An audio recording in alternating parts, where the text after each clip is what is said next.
pitcher at third. Wandy Rodriguez pitched brilliantly last night, wanted to come back out for the ninth inning, was asking Cecil Cooper for a chance to finish that game, through 116 pitches and 8 innings of 5-hit shutout ball, no walks, 7 strikeouts. He lowered his ERA to 1.80, third lowest in the National League. And he certainly looked like he was in perfect shape to finish that ball game last night. Was in complete command of the game, but the bottom line is the team won the game. Hawkins came in through a scoreless inning, but can empathize with Wandy. When you go that far, you really want to finish that one.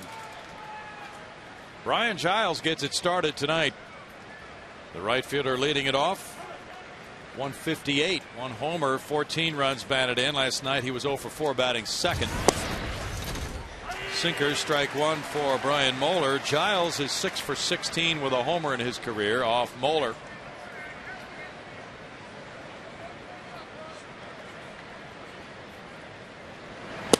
And Moeller throws it inside. It's 1-1. Brian has come back from a right knee injury. Lost his first 2 starts here to the Cubs and on the road at Pittsburgh. And then he went out on a rehab assignment. He's pitching with a very light brace on his right knee. That's tapped and it's a fair ball. Well, no, it's foul. Ted Barrett did put his hand up, so it's 1 ball, 2 strikes. JR did go after it, but it had been called foul by Barrett. Why? Not sure. Looked like that was out in front of home plate. They did get out in front of it. Didn't see it hit Giles' foot. Let's see if we can pick up something here. It's a fair ball. Looked like it. Didn't go into the mitt of Toles and come out, did it? No. It didn't look like it. Strike 3. Makes it academic. Brian will take the punch out. He goes with a curveball and strikes out Giles looking. 1 out. Giles, being the sporting fellow, said, "Oh, I should have been out anyway. I'll just take this curveball for strike 3." Brian Giles really struggling, boy, and he's been a fine hitter for a long time in the big leagues. That's not the usual thing to see him struggle like this. David Eckstein, 257, no homers, 7 runs batted in. Had the game-winning hit in the 10th inning 2 days ago. He's 1 for 4 in this series. Led off the game last night with a looping single. Then he advanced to third on a double by Scott Hairston. Those 2 runners were stranded with 1 out as Wandy Rodriguez got Gonzalez and Headley. Moeller delivers and it's a 1 ball, 1 strike count. Brian is 1-1 in his career against the Padres with an ERA of 4.29. With the 6:05 starting time here, that's the case on all Saturday home games. The shadows could be a bit of a problem for the hitters. You see Brian Moeller out there in bright light, and then the shadows creep across the infield. Bouncer, Moeller knocks it down, recovers, and gets it. 2 down.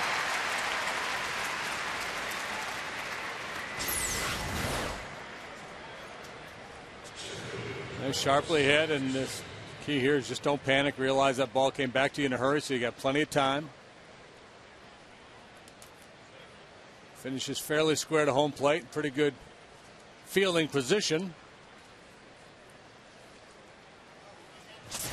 Now it's Scott Hairston. Jody Garrett was playing center field against right-handed pitching at the outset of the season, but Hairston now has worked his way into more playing time by virtue of his .343 batting average. He has 4 homers. He's driven in 16 runs.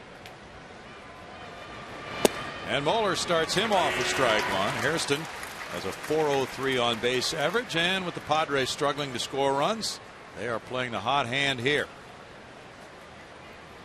Buddy Black probably calls Tony Gwynn every other week. Say, "Hey, Tony, you thinking about a comeback? Could use your bat." That's inside for ball 1, and it's 1-1.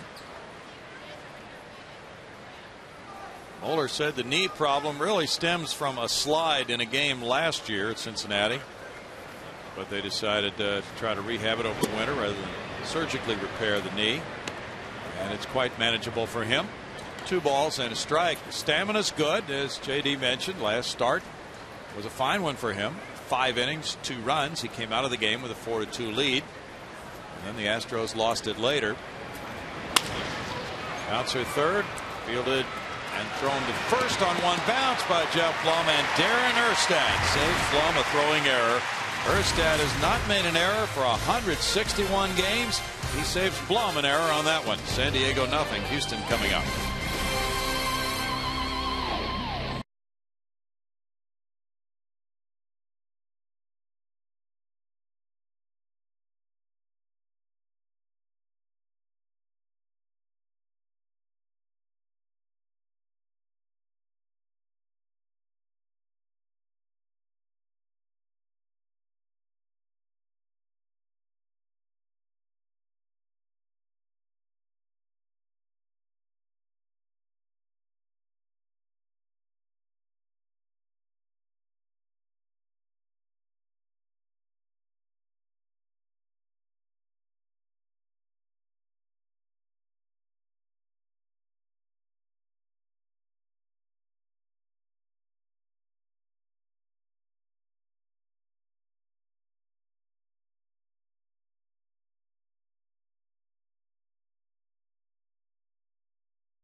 Followed by Michael Bourne in center field, Hunter Pence in right field, Carlos Lee left field on an 8-game hitting streak. Miguel Tejada shortstop, Jeff Blum third base, Darren Erstad first base, J.R. Tolles catcher batting 8th, Ryan Moeller pitcher in the 9th spot. Kevin Correa, that scouting report, JD. Yeah, Correa, 4 years of Major League service time with the Giants prior to this year, 0-2, 592 so far with the Pods. He's been hit or miss. Couple good starts, couple not so good. High pitch counts have been an issue. Too many walks. He's got all 4 of your basic pitches: the fast curve, slider, and the changeup. This is his 6th start of this season. Matsui takes the first pitch, and it's ball one. Matsui, a .267 hitter with 1 homer, has 12 runs batted in. Matsui had a hit and a walk last night. He scored a 5th inning run.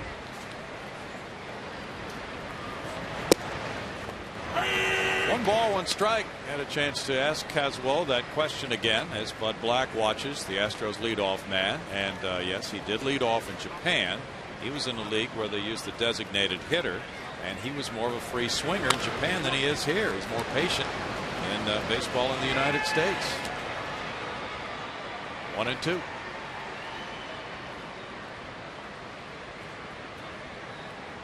Chokes up on the bat, as you see, and tries to go with that philosophy of bat control, being tough to strike out.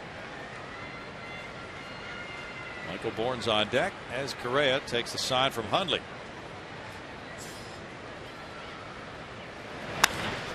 And it's hit on a line to left field, backing up Headley. 1 out. The Padres defensively solid, if not spectacular. Headley, somewhat inexperienced in left field, came up as an infielder. Hairston's in center, Giles in right, Kuzmanoff solid at third, as is Rodriguez at short. David Eckstein, the veteran, at second. Adrian Gonzalez won a Gold Glove at first base last year, and Nick Hundley does the catching. Onto the roof. Michael Bourne made a spectacular play last night to save the game early. Showing Bud, he looks at the high heater, ball one. Bourne, a .287 hitter with 1 homer and 9 runs batted in. Has a .357 on base average. Last night he was on once on a walk, going 0 for 3, but it was his glove work that really came in for rave reviews. Now, Wandy was so good last night that the rest of the club essentially came down to 1 real good play and 1 timely hit, and that was enough for a W. And that's what great starting pitching will do for you. Makes everybody look good. Hunter Pence is on deck. Bunted. Adrian Gonzalez tags him. 2 outs. Michael has 3 bunt hits this year. Yeah, and it looks like he's getting more comfortable trying to take that ball with him. You know, last year when he bunted and earlier this year, it seemed like he wanted to push that ball towards third base. Now he's starting to drag it a little bit.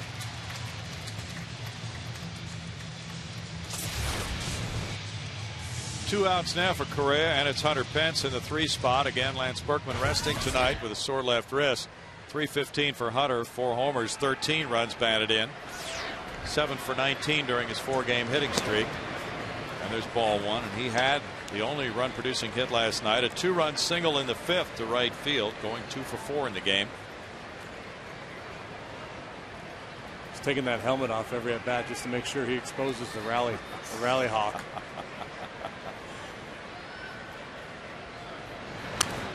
Foul back. And he takes a vicious rip. He shows that rally hawk to the pitcher and says, "Here, come and get some of this." So far, he and Jeff Blum, the only Astros to participate in utilizing the rally hawk. As Jeff Blum said, some of the other players are follically challenged and unable to participate. You don't know what we're talking about. They're wearing kind of a modified mohawk. Yeah, they get their hair kind of slicked down on the sides and then sticking straight up in the middle. There you go. 2 balls and a strike. And did Wandy do the haircut? Wandy's the haircut guy, isn't he, in the clubhouse? Yes, he does give haircuts in the clubhouse. Does he do mohawks? Well, I'll have to try to get one from him. Foul back. I think you're next, Brownie. We'll ask tomorrow. With the rally hawk. See if he's got any time. 2 balls and 2 strikes for Hunter Pence. You see behind him the guy sitting in those diamond level seats, James Denton. Mike the plumber on Desperate Housewives. There he is in high def.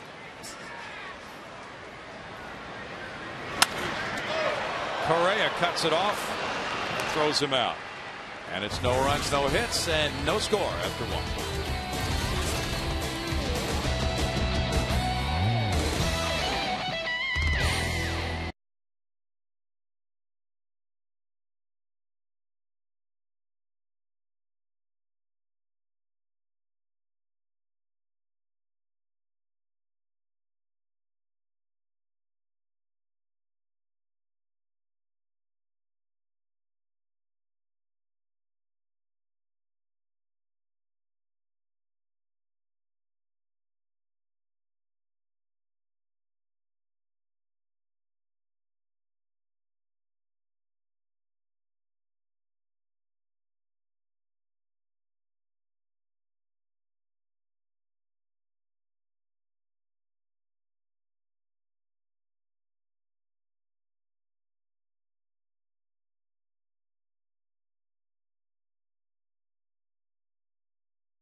In case you didn't know, don't panic if you haven't bought Mom a gift yet. You can bring her to the ballpark. It's a 105 start. And the first 10,000 women 16 and older will receive a Mother's Day tote bag. That's courtesy of Centerpoint Energy. After the game, mothers will run the bases. For information or tickets, 1-877-9-ASTROS or astros.com. We see a lot of pink. We have been seeing pink all throughout this week, and especially at the luncheon today. That's a nice tote bag. Ladies will enjoy getting that tomorrow. Adrian Gonzalez takes ball 1, leading off the 2nd inning. Gonzalez with 9 homers, tied for 2nd in the National League, has 20 runs batted in with a .297 average. He's tied for 5th in total bases, but last night he was 0 for 4 as he turned 27. Smacks this one to center field. Michael Bourne in, sinking line drive, caught. One out. That ball presented some problems for Michael out there. Maybe knuckling, maybe just some top spin. Had some downward action on it. He had his bare hand there to help him as the ball sank. There's his form. Thought he had it and then had to make a late adjustment. Chase Headley celebrating his 25th birthday. There is strike one to a 243 hitter, a converted third baseman who has 2 homers, 11 runs batted in. Headley was 0 for 4 last night. He hit the drive that Michael Bourne caught in the first inning as he fell on Tal's Hill after the catch. No balls, 2 strikes. Just a gorgeous catch by Michael.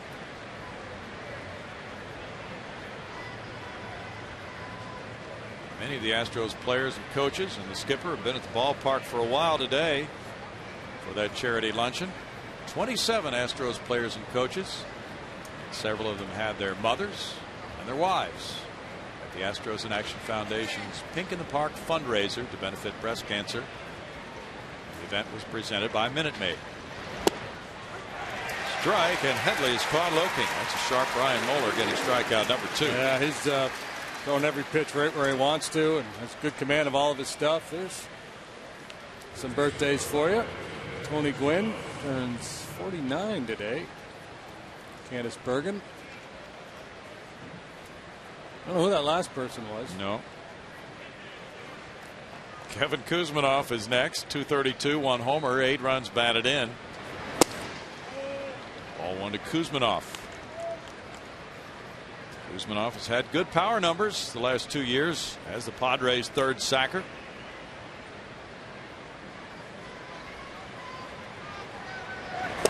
They don't have much power. 1 ball, 1 strike. They're 14th in runs scored right now, 9th in homers in the National League. They started the season 9-3. Since then, they've gone 4-17. Brian Moeller went to Westwood Elementary yesterday. Talked to the kids there.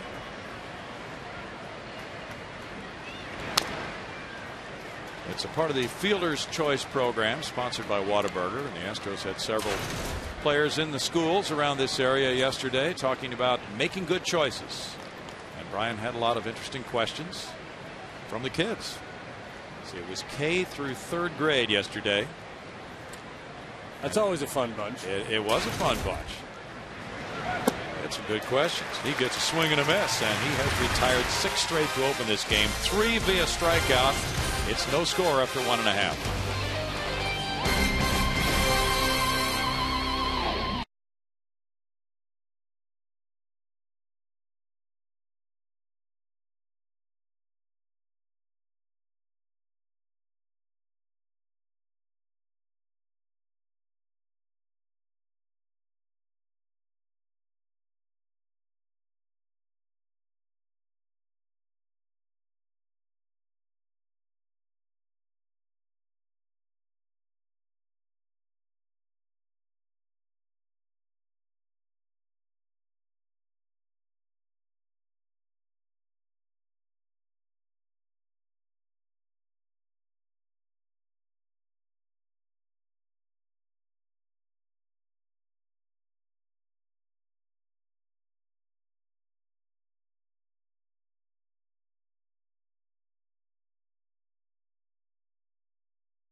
Dodge Grab Life feature. Carlos Lee and Darren Erstad tell us about their favorite movies.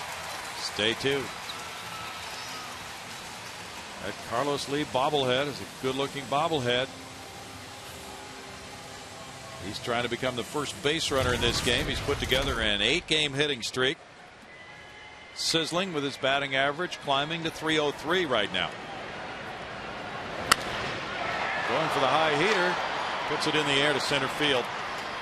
Hairston lets the left fielder move over, and Headley has it. One pitch, one out for Correa. Now Miguel Tejada next. Correa, in his 5 starts this year, has pitched exactly 5 innings 3 times. And it took him just over 100 pitches in each of those 3 games to get 5 innings. Last time out, he worked 3 2/3 through 79 pitches. He's walked 16 men in 24 innings, so patience probably would be a pretty good buzzword for the Astro hitters here tonight. Miguel Tejada is next. Miggy takes. There's strike one. 298, 1 homer, 10 runs batted in. He has 10 doubles, tied for 4th best in the league. He was 0 for 4 last night.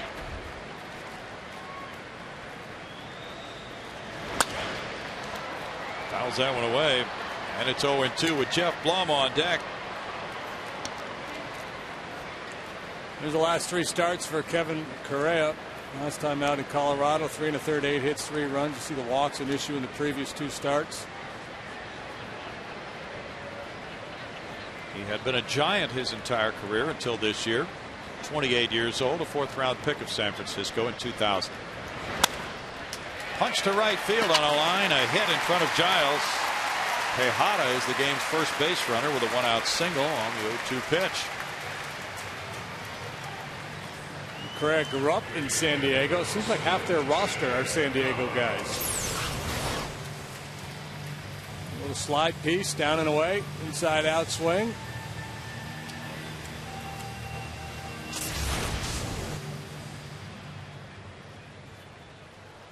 Jeff Blum is the batter. 262 for Jeff. No homers, 6 runs batted in. His mother was at the luncheon today. Now time called.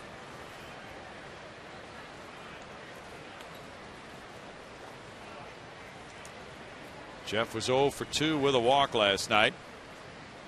Darren Erstad on deck. There's strike one. Milo Hamilton emceed, and James Denton is the featured guest. He did some nice work interviewing Lance Berkman, his wife Kara, his mother, and then he interviewed Hunter Pence and Hunter's mom.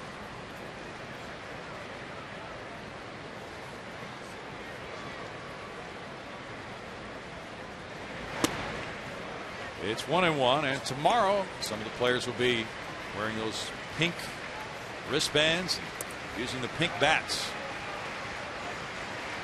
Pink all over the park tomorrow as this theme comes to an end with the final game of this homestand.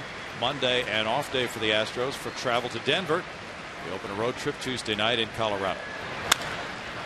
Bouncer, the second baseman Eckstein goes to the shortstop covering. No double play as Rodriguez throw not nearly in time to get Blum, but out number 2 goes from 4 to 6.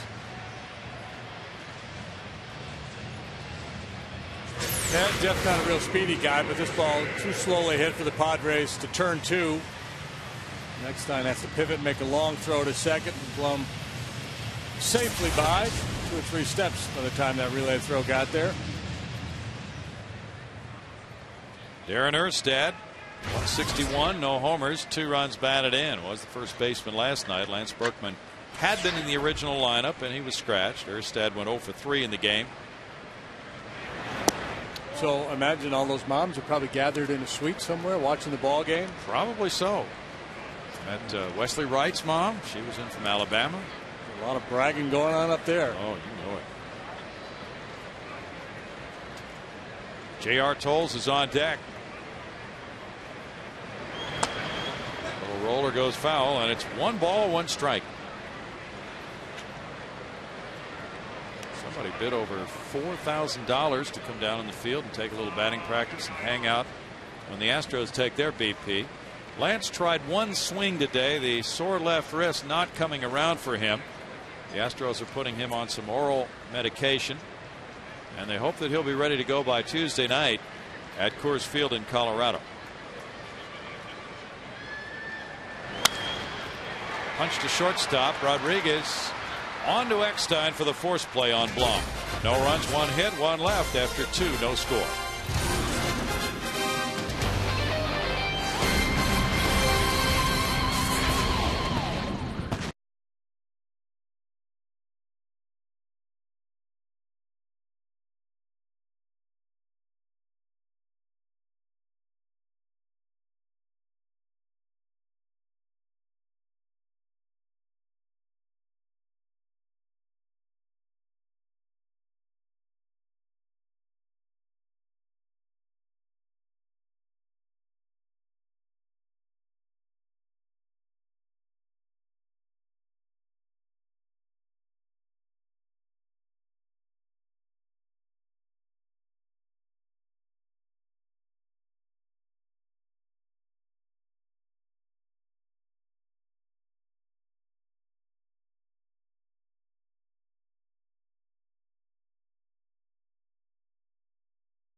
Our bracket challenge. You can see how those challenges have gone so far.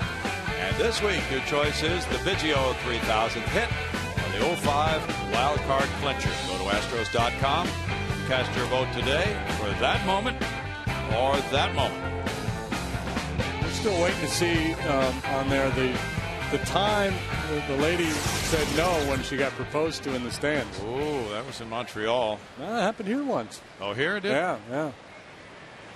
Okay, Nick Hundley shoots one by Miguel Tejada into left center field, and he's aggressively pursuing a double, but it's fielded well by Michael Bourne, so it's a single for Hundley. He really ripped that pitch. Only the 22nd pitch of the game for Brian Moeller, who had retired the first 6. Yep, Brian's been throwing a lot of strikes, keeping the ball down. This time it's up a little bit, mid-thigh, but you know, sometimes you just take a shot. You're trying to get a jump on a hitter. He's down towards the bottom of the order. He doesn't want to nibble, so you attack the middle and you hope you get a quick out with it. From Brian's point of view, he's saying that ball could just as easily have been hit at the shortstop, and I've got one quick out. And now he's thinking double play ball on Luis Rodriguez, a .235 hitter, 1 homer, 7 runs batted in for the switch hitting shortstop, who was 1 for 3 last night with a double. Padres were held to 5 hits in the game. They had 2 doubles. The Astros had 5 hits, 1 double, and that was it in a 2-0 Houston win last night. Strike one for Brian with the pitcher Correa on deck. Brian Moeller has won 75 major league games. He's 37. 1-1. Now, he was asked by the youngsters at Westwood Elementary yesterday different questions about being a major league pitcher, where he grew up. He grew up in Rockingham, North Carolina, site of the original NASCAR racetrack, which is not being used anymore, but that is definitely racing country. Runner starts and stops at first. Looping line drive hit to right field, fielded by Hunter Pence, and it's first and second, nobody out for the pitcher Correa on the single by Rodriguez.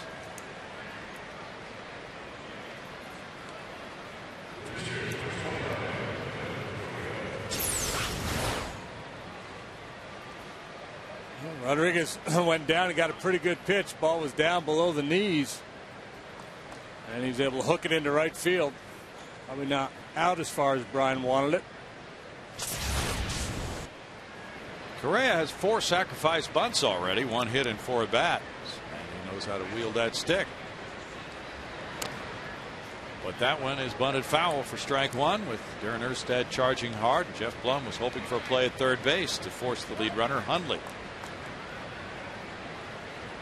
And a team like the Padres, scratching to score runs, will have to think about putting down a lot of sacrifice bunts in certain situations like this as a key part of their game plan.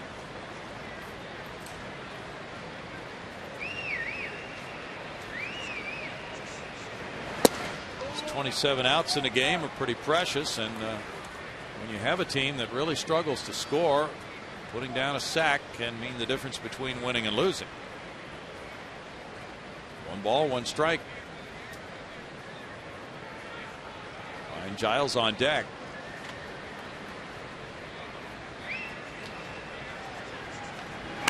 Correa gets it down. Moeller over to barehanded. Throwing to Matsui for the sacrifice for Correa, his 5th of the year. Hundley to third. Rodriguez to second. 1 out now.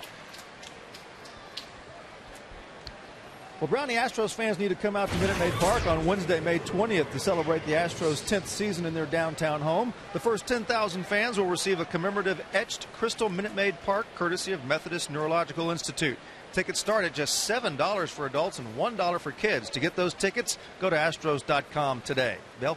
Yeah, especially, Bart, for the people who have been here over the last few years and collected those small replicas of the Astrodome and Colt Stadium. It's nice to have the full set, so that'll come in handy for you on Wednesday, May 20th to complete your set.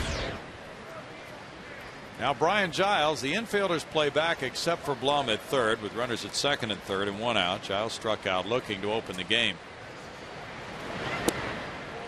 And it's ball 1 from Brian Moeller. Yeah, this early in the ball game, you're just looking to get outs. You'll concede a run. Can't afford to pull the infield in here. Have Giles squirt one through that you otherwise would have a play on and give up 2 runs. Giles takes it. It's a strike. It's 1-1. Might think otherwise if Jake Peavy were pitching, but probably not. Still early enough in the game. I think you're going to play the infield back. Erstad was looking into the dugout for instruction because he was thinking about playing even. Sometimes you'll have the corners play even and keep the middle infielders back. Line to shortstop. There's a snag by Tejada. Hit hard for out number 2.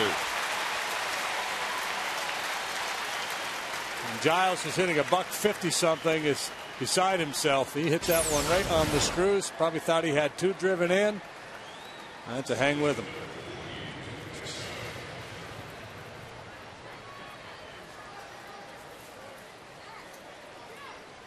I always like when we get the wide shot of those replays, the pitcher invariably is jumping with the infielder. Yeah. Nobody like Brandon Backey, man. He really gets into it. You always kind of you start to get up with your teammate. Come on. Yeah. David Eckstein next. He grounded back to Moeller.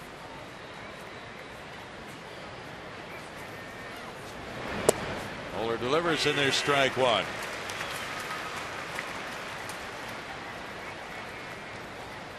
Brian said he enjoys Wrigley Field because his family is located in that area, and he would make frequent visits to Wrigley on the road. That's one of his favorite road stadiums. Another one, Pittsburgh at PNC Park, just because he said he doesn't normally pitch all that well there, but he loves that beautiful park. He's a guy who's done a lot of running over the years, but he's had to cut that out now with the sprained right knee injury.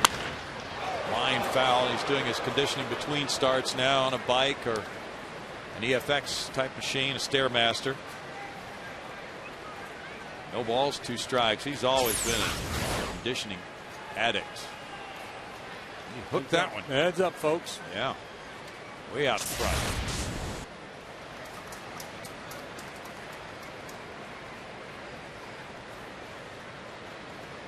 Moeller last year was an 11-game winner. That was his most wins since the 2000 season.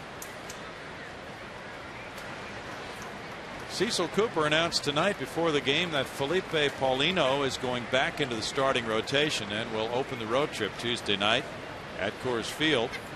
Russ Ortiz is headed for the bullpen. Mike Hampton and Wandy Rodriguez also to pitch in that series. Popped up. Matsui underneath. Moeller's out of trouble. No runs, 2 hits, 2 men left. No score.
Shot there in the 5-7 patio grill.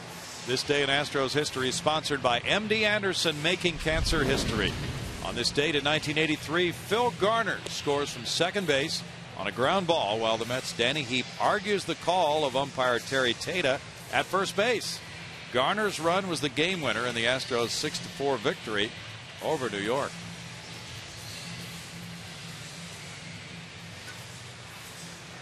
Like a very restful evening out there in the 5-7 grill for those folks. You know what Frank DePino's nickname was for Terry Tata? No. Mashpa. Mashed potato. Yeah. Very nice. We're going to have a nickname team coming out. When is it? Tonight? I believe so, yeah. I'm very excited. Oogs has been working hard down there. J.R. Toll showing bunt. Looks at ball 1. 250 batting average. 1 RBI for JR. He has had 8 at-bats with 2 hits with the Astros this season. He's going to get 2 hits tonight. Ooh. JD breaking it out again. Ooh, swing at that one. Yeah.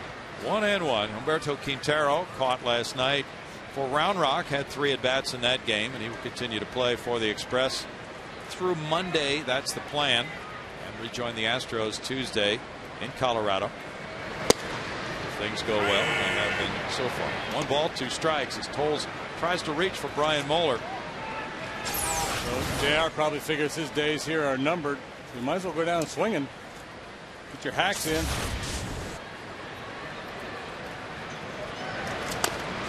A little tap goes foul. Tolles, and the skipper was talking about him the other day. He's done fine. But obviously the heavy workload of Pudge Rodriguez has been a good thing for the Astros. Pudge has played well. There's a day off coming Monday for Pudge and everybody. It's 2-2. Pudge has caught more than any other catcher in the majors this year. 28 games. At age 37. He's in fantastic shape. Yes, he is. The Pudge is a little bit of a misnomer because there's nothing pudgy about him. No. But that nickname was handed him many, many years ago. It's hard to change a nickname. Like that guy you were talking about, Lucky, before the game. Yeah, Lucky Lorky. Lucky Lorky. A long time ball player from many, many years ago. He just passed away recently. And hearing that nickname Lucky through a series of events in his life where he came out unscathed when others around him did not, including World War II. He had 4 people killed while next to him in battle. He was completely unscathed. And then his transport flight stateside, for whatever reason, he missed the flight and the plane went down and everybody died. And then as a minor league player, the team bus had stopped and he was rerouted because he'd just gotten called up to AAA, so he went in the other direction and the bus crashed and like 9 people on the bus died. Oh, man. So he became Lucky Lorky. And he didn't like that nickname? No, because, all the misery that was associated with it. Yeah. I understand that. 2 balls and 2 strikes. Just incredible what all happened in one person's life. That is amazing. So while J.R. Tolles has been here, Lou Santangelo has been catching well for the Round Rock Express, blocking balls in the dirt very nicely. Good thrower. JR going into a little bit of a 2-strike approach here. You don't see a lot of hitters do that. Years ago, there was a stigma attached to striking out, not so much anymore. But JR with 2 strikes into a little bit of a crouch. Just looking to make a little contact. 10th pitch of the at-bat coming. And it's hit in the air, and third baseman Kuzminoff up the line, turning and looking, and Rodriguez has it in front of Headley for out number 1. Correa and Moeller faced each other last August 14th here at Houston. Correa pitching well, but getting a no decision. Shortstop had the angle on that one.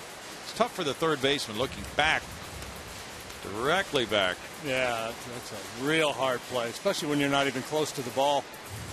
Yeah, that makes it difficult. I got it. It was not an option for the crush and rush in there. You take it. It was like, I'm going to run down the line and wait for somebody to say, I got it. Ryan Moeller with ball 1. It's funny about nicknames, though, that a guy with the nickname of the Crush and Russian, you wouldn't necessarily think that he got that moniker for his fielding. He did? Not that I know of. Oh, yeah. But so you wouldn't expect him to be necessarily known for his fielding. He might be a good fielder. I think he's pretty good. I read where Chad Godin, last night's starting pitcher, also was called the Crusher. Was he? For his ability to crush the clubhouse spread postgame. Apparently he gets after it pretty good in there. That's one thing to have a nickname for on the field stuff. Now, the off-field ones are always better.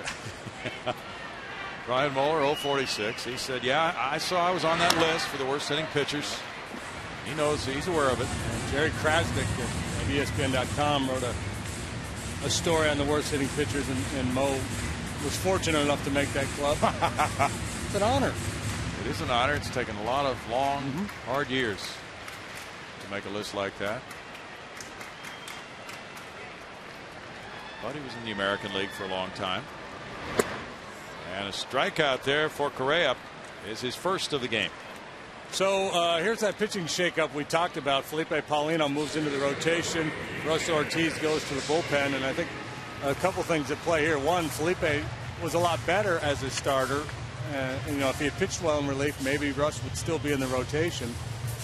And I think Coop a little frustrated with Russ, but that's the way Russ has always pitched.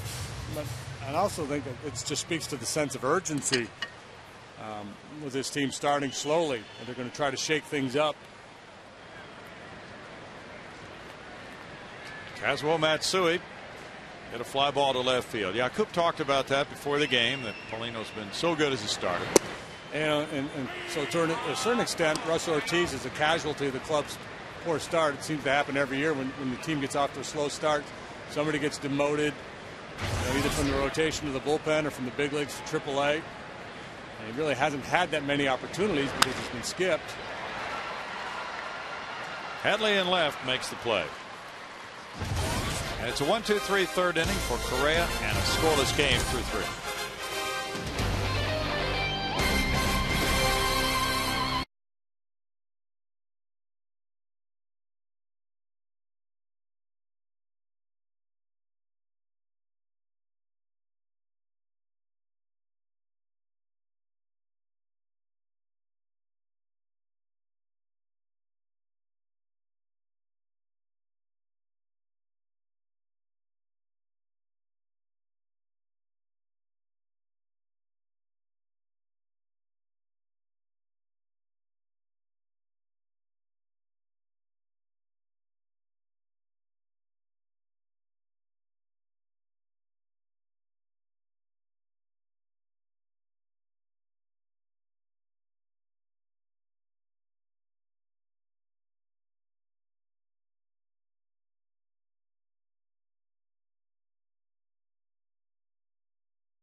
Fox Sports Houston is brought to you by Aflac, by Steel, by Dodge, and by Southwest Airlines.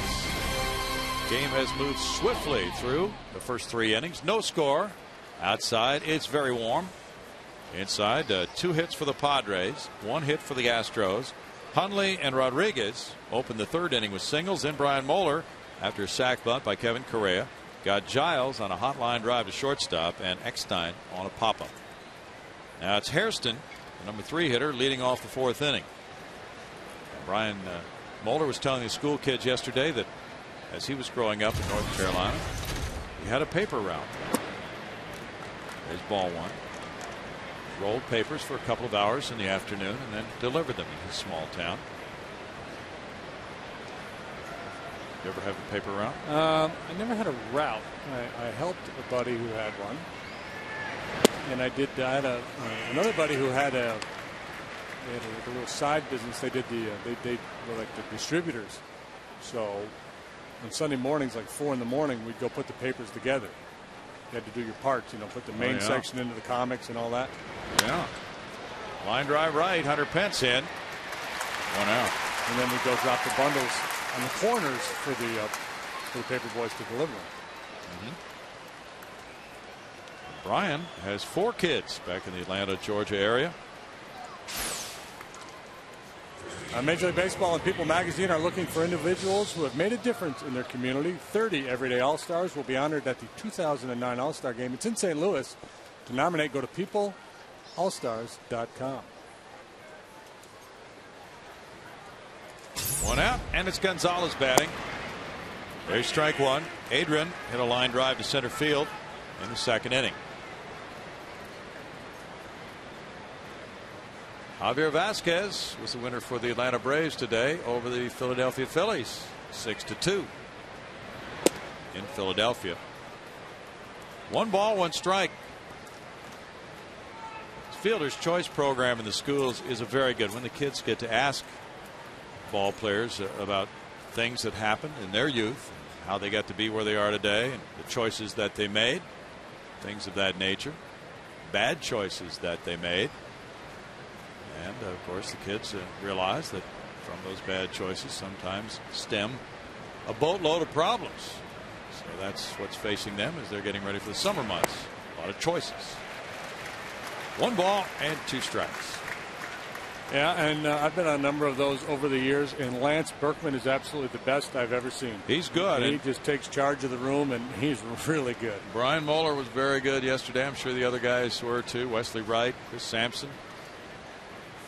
Might have been somebody else who went out yesterday as well. And Mo's got that changeup dive bombing tonight. Yes, he does. 2 balls and 2 strikes. Well, Brian said that he was supposed to be attending, I can't remember what it was, some kind of an instructional program that his parents had paid for, and he wasn't going. He was playing golf. Swing and a miss. Gonzalez strikes out. And that's number 4 for Brian. But he said, it was a small town. Everybody kind of knows what you're doing. So the instructor ran into my mom, and my mom asked, well, how's Brian doing the program? The instructor said, he's not coming. We haven't seen him. And so at dinner that night, he said, how's the program going, son? He said, well, it's going fine, Dad. He says, look, we know you haven't been going. Ooh, that's right out of a Leave It to Beaver. Yeah, block. it is. It is. Strike to Headley. Gee, Wally, you think Dad'll be really sore at me for playing golf? I don't know, Beef.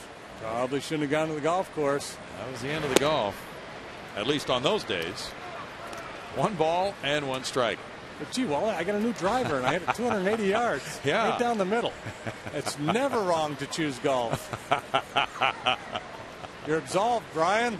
All these years of guilt. No, you were right. Go to the golf course. It's 2 balls and 1 strike. And this could be the game, although the last one was a good one for him. He went 5 innings, but this could really get him rolling. He came into this game tonight with 23 hits allowed in 9 innings.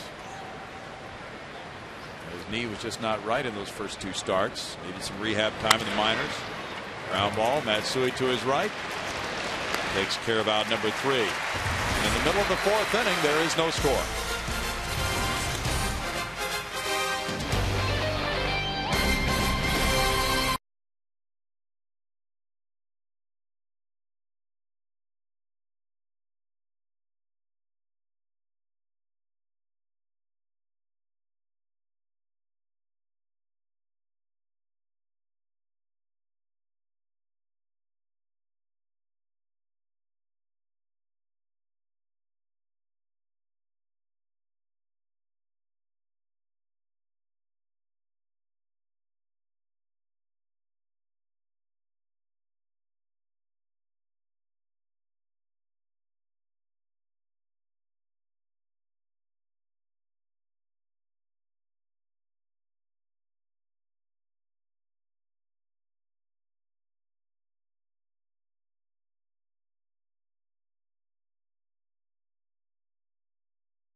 With 3,141.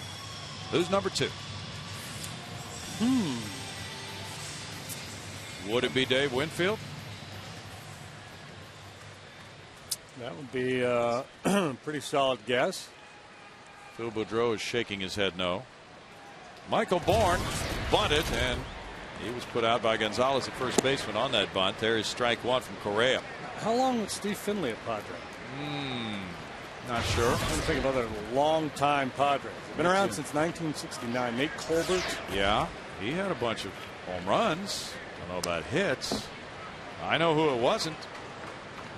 Enzo Hernandez. Tim Flannery played there a good long while. That's true. I don't know if Flan had that many hits. Flan should be up there on that list somewhere pretty high. We need a clue. Okay. Here's the clue for everybody out there. We just got it. If I ain't starting, I ain't departing. Former St. Louis Cardinal shortstop, and we'll give you a few seconds on that. But that was one of the great trades of that period of 10, 20 years. One great shortstop for another one. Two real frontline guys. One a great defender, another a very good offensive player. That was a fantastic trade. Hunter Pence, Carlos Lee to follow. Michael Bourne here in the 4th inning.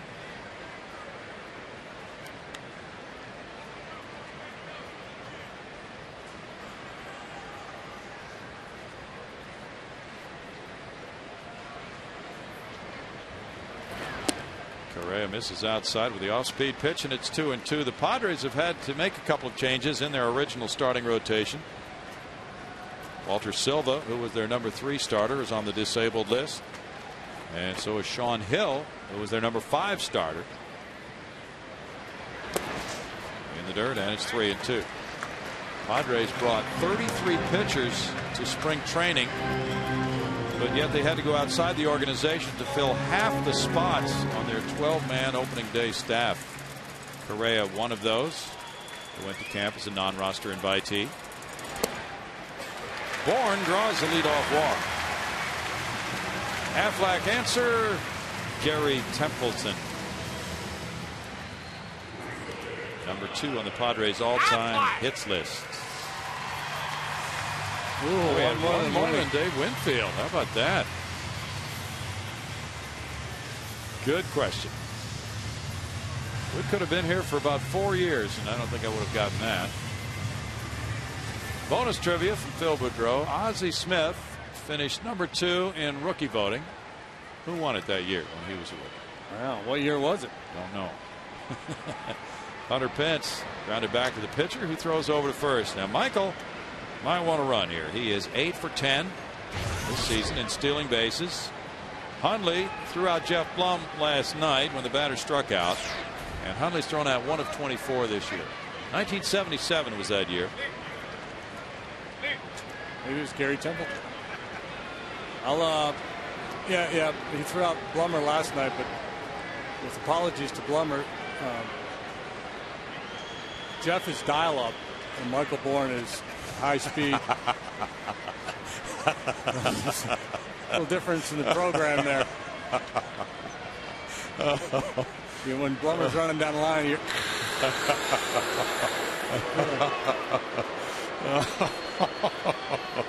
Michael Bourne tied for second with 8 steals behind Dexter Fowler of Colorado. Dexter had 5 of those in one game. There's Mr. Dial-Up himself. Oh. And a pitch out, of course. Ball 1 to Hunter Pence. Now, if you're going to go, are you going to go on the pitch after the pitch out? Or do you want to wait? Well, I think this would be a good time to go. I don't think they would pitch out twice in a row. You know, Cheo's down there keeping the watch, so I'm sure they've got times on Correa's delivery to home plate. He goes. Big jump, and it's fouled. See, that's an instance there where you'd rather have Hunter taking a pitch there and let Michael try to steal the base. Yeah, he had it stolen too. And even if you don't have a straight steal sign on, if you put a steal sign on, you're basically telling the hitter take a pitch. But I think with experience for Hunter, when you're hit behind Michael Bourne, if you don't have any strikes on you, if you can, you kind of try to get into his head and think when he might be going. That's not an easy thing to do for a hitter. You got enough to focus on up there at home plate. Fouled away. Now it's 1-2. Carlos Lee on deck. Dave Clark flashing signs from third base. Where is that target exactly? Oh, out there. Yeah, he can go Oppo. Has that kind of power. Swing and a miss. Correa coming inside to get the strikeout, #2.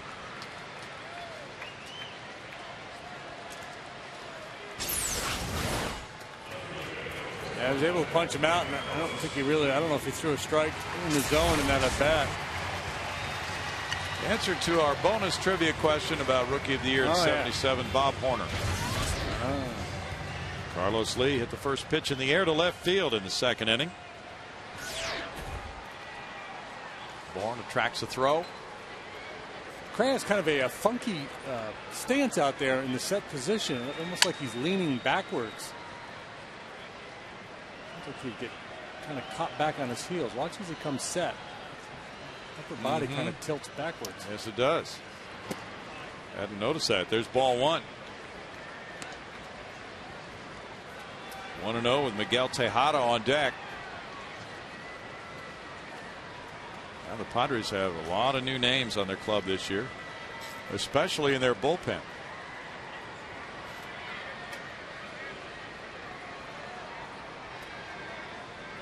Runner going.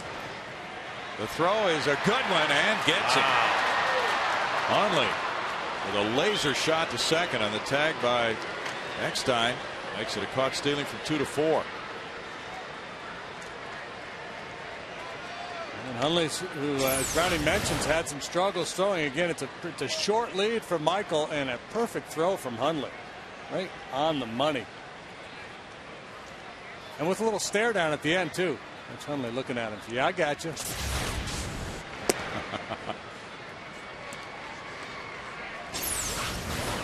Carlos taking all the way, and to let Michael get that bag, and a perfect throw. It was 2 balls and a strike now. The third time Bourne's been caught this year in 11 tries. Rip, of course, to the gap in left center field after the caught stealing. That's a given. And here's a play at second base on El Caballo. The relay throw, not in time. A double for Lee. Takes his hitting streak to 9 games. That's his 9th double of the year. Los Caballitos had a good view of it.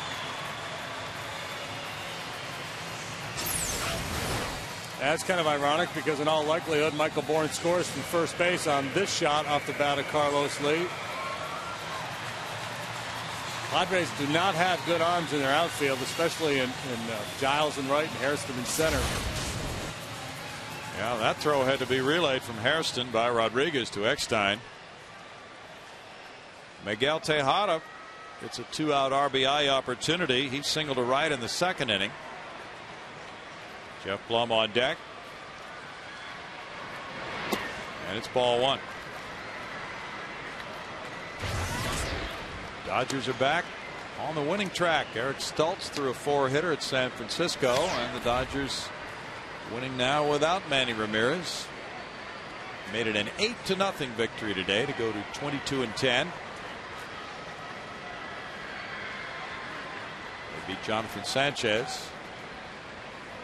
Stultz a complete game 4-hitter, no walks, 5 strikeouts. There were 5 shutouts in the major leagues last night. Upstairs, yeah. We've been talking about the pitching gems this year. 4 of those shutouts were in the American League. 53 shutouts so far. Is Barry Zito back? He pitched to Dandy last night. I wonder if he's got it back together. He's a lot better. Much better than he was last year. Little roller goes foul.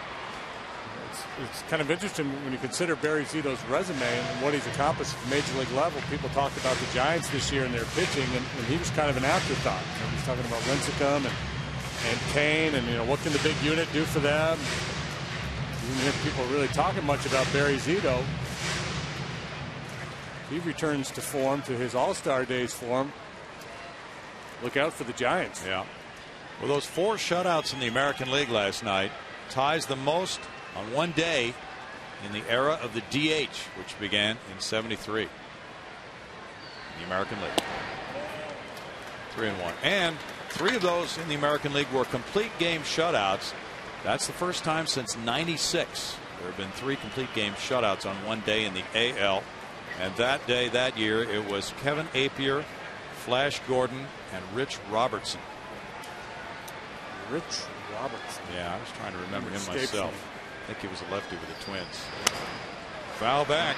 And maybe the most incredible thing about yesterday in those American League shutouts is that Zach Greinke didn't pitch one of them.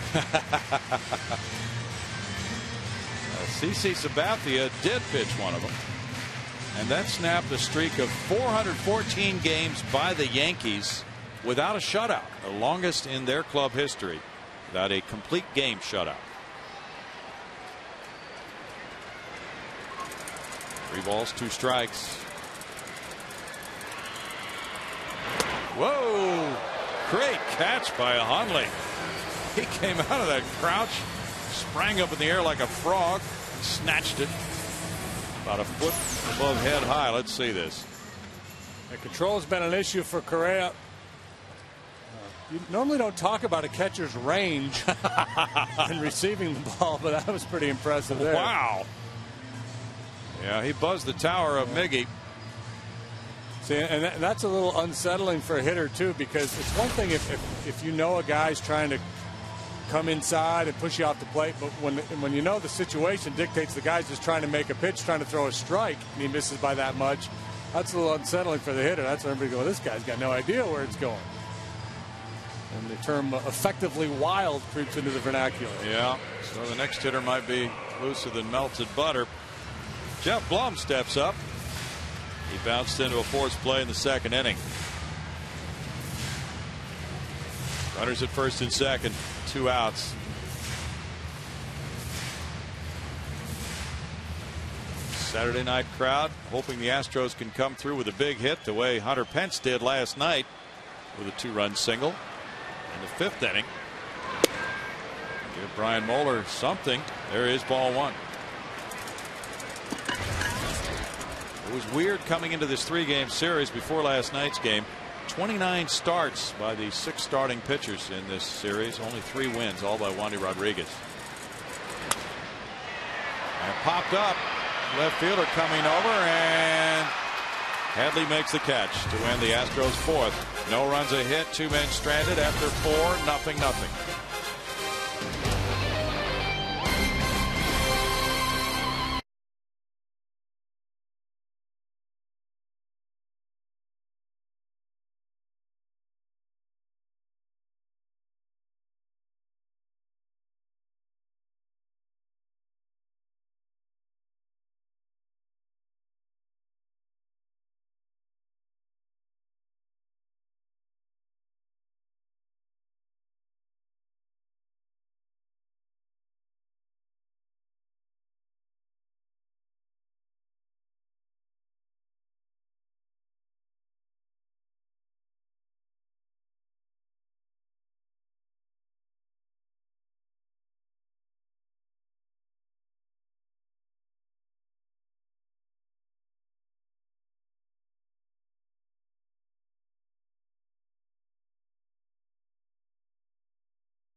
Between the Astros and Padres as we move to the 5th.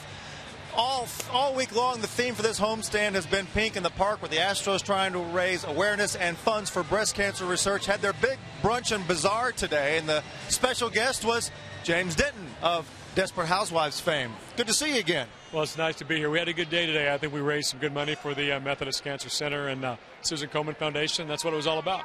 And I understand you were out there doing a lot of the interviews with the players and the wives and all that? We had fun. We poked a little fun at Lance Berkman today. And no! Yeah, he's the good guy for the job because he can dish it out.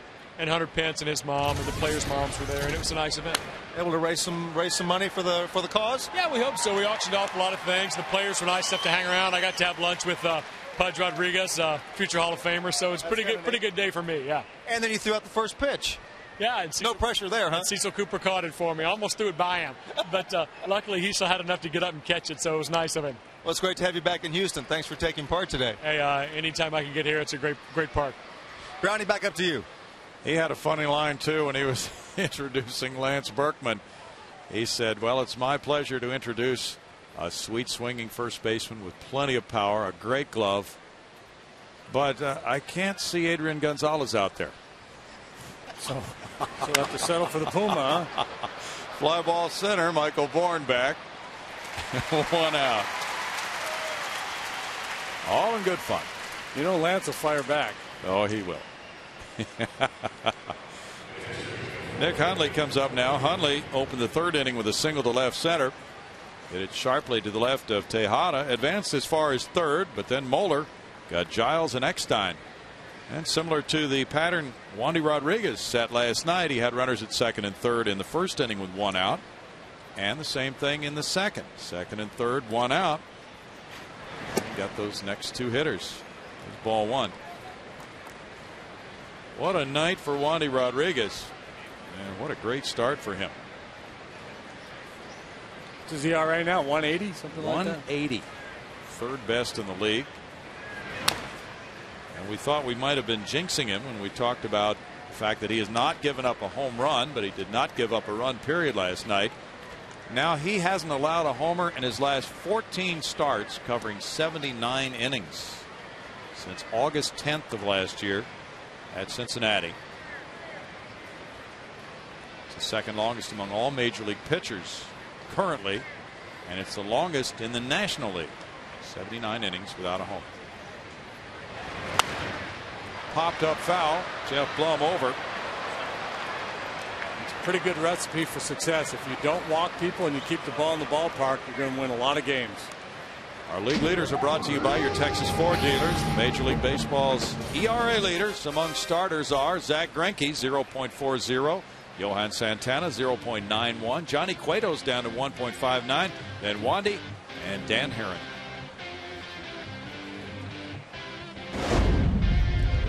Zach Greinke's been doing is just historic. I think, is he pitching tonight? I think he might be. He might be. Speaking of historic, it's fun early in the year to play with some of these projections. You know, the guy's on a pace to do such and such. What do you have? Evan Longoria has driven in 44 runs already in 30 ball games. He's hit 11 home runs. He's on a pace to hit 59 jacks and drive in 235 runs. Ooh. Hundley strikes out. That's number 5 for Moeller. What's he looking good tonight? Nice changeup.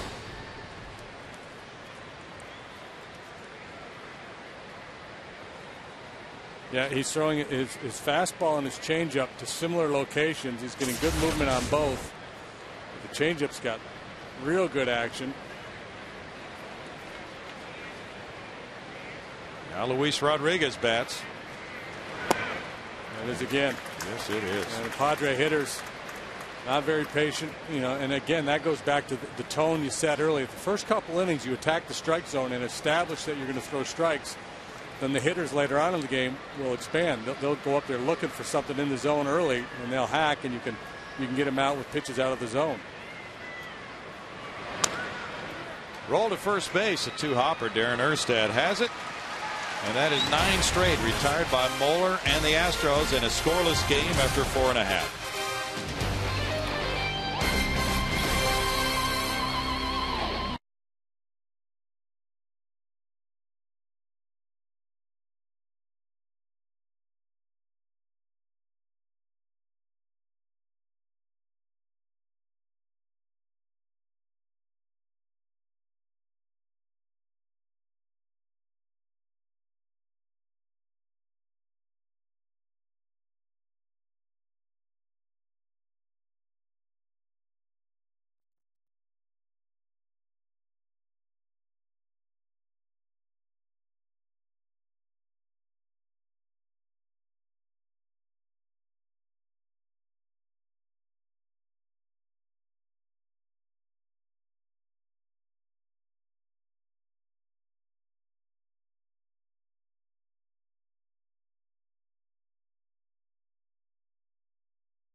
Jose Valverde, Pudge, Rodriguez, Big Papi Ortiz, Big Puma, the O-Dog, Orlando Hudson, Kuzmanoff, the Crushing Russian, Pronk, Travis Hafner, Everyday Eddie, the Yo-Yo Arroyo, the Flying Hawaiian Victorino, and Lights Out Lidge. That's our all-nickname team. Pronk, that's a combination of the Project and Donkey, I believe. Yes. Travis Hafner. Darren Erstad looks the ball one up and in. He bounced into a force play in the second inning. 0-0 game. Each club has 2 hits, no errors, and 2 men left for the Padres, 3 left for the Astros. It's 2-0. The Astros are missing Jake Peavy and Chris Young. Padres' top 2 starters in this 3-game weekend series. It's impeccable timing by the Astros. I'll have to deal with those two guys. Yes, it is. Now 3-0. The Mets rip Pittsburgh at Citi Field 10-1. The 17-hit attack. Jerry Manuel serving a suspension. Sandy Alomar Sr. managed. Pretty easy to manage that kind of a ball game. 3-1 the count. Paul Maholm took a shelling. 5 innings, 10 hits, 7 earned runs. And taking that loss, he's 3-1. John Mayne, the winner, is 3-2. Carlos Beltran hit his 6th home run. 2-hopper there. Gonzalez, 1 out. And Citi Field, interesting. We'll get to that in a moment. Fox Sports Houston has a Twitter page. We're tweeting right now. So sign on for additional information and insight at twitter.com/FS Houston. At Citi Field now, the Mets have hit 12 homers and 11 triples. Is that a big number? I don't know if it's a big number, but the balance with 12 homers and 11 triples. It's a lot of triples. J.R. Tolles, that's a spacious ballpark. Here's ball 1. I think they said when they built it, we want to favor the pitchers as much as we can. And David Wright and various Mets players said, hey, we know we're going to have to really rip the ball to get a home run. But if it's to our advantage with our pitchers, giving them more room in the outfield, we'll just have to deal with it. And they have. Line foul. 1 ball, 1 strike. Yeah, and it's really advantageous to the pitchers if you have speedy outfielders. They can cover that real estate. We see that a lot in Colorado. You talk about the way the ball flies and the home runs that ballpark yields, but as much as that, it's just all the real estate out there that lends itself to such a high batting average. Yes. 2-1. So the Mets are leading the National League in triples, and the Padres are second. They have 8 in their huge Petco Park.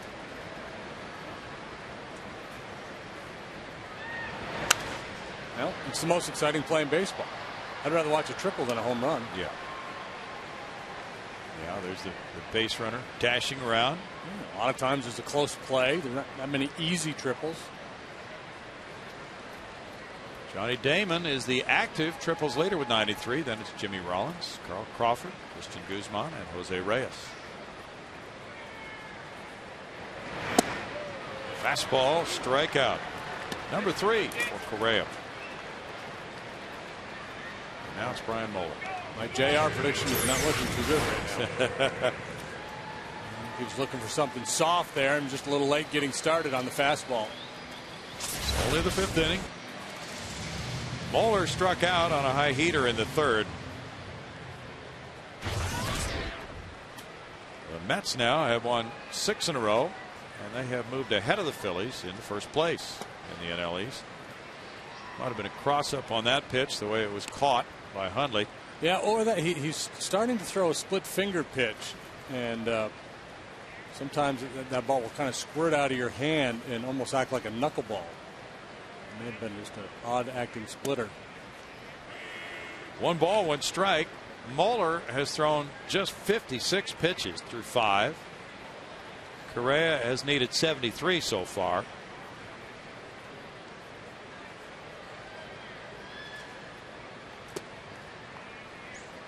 It's 2-1.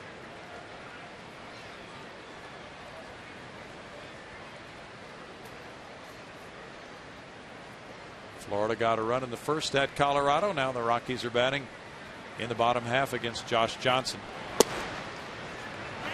2 balls and 2 strikes. It'll be the Astros and the Rockies starting Tuesday night, the opener of a 3-game set. Then they go to Chicago next weekend for 3-day games, Friday, Saturday, and Sunday. But first we have the finale tomorrow here. Into right field, Giles on the run and sliding for the catch, and Giles takes care of out number 3 here in the 5th inning, with the game remaining scoreless through 5.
Grab Life feature. Let's hear from Carlos Lee on the left and Darren Erstad on the right on their favorite movies. Oh, probably old school. That or a movie called American Flyers back in the day. The Wedding Crasher. That's good. It's funny. So it's Lee left field, Erstad first base, getting ready now to support Brian Moeller in this 0-0 game. Padres threatened in the third when they strung together two singles off Moeller to start the inning. Then Correa, who will lead it off here in the 6th inning, put down a sac bunt, but Giles lined hard to short, and Eckstein popped up, and that's been the biggest threat for San Diego in this game. For Houston, not much going either. Leadoff walk to Michael Bourne in the 4th, but he was thrown out trying to steal, and Lee had a 2-out double in the 4th, then a walk to Tejada, but Blum hit a fly ball to left. They just got engaged. Oh, nice moment. Cooled herself with the foam finger. Always nice to have a foam finger around when you just got engaged. No. One intention for that thing, and then you get to use it for something else. Kevin Correa put down that sac bunt. Jeff Blum not in tight at third here as he leads off the inning, and he rips it foul. Strike one. 5 sacrifice bunts already. Correa's done a nice job. Now trying for his second hit.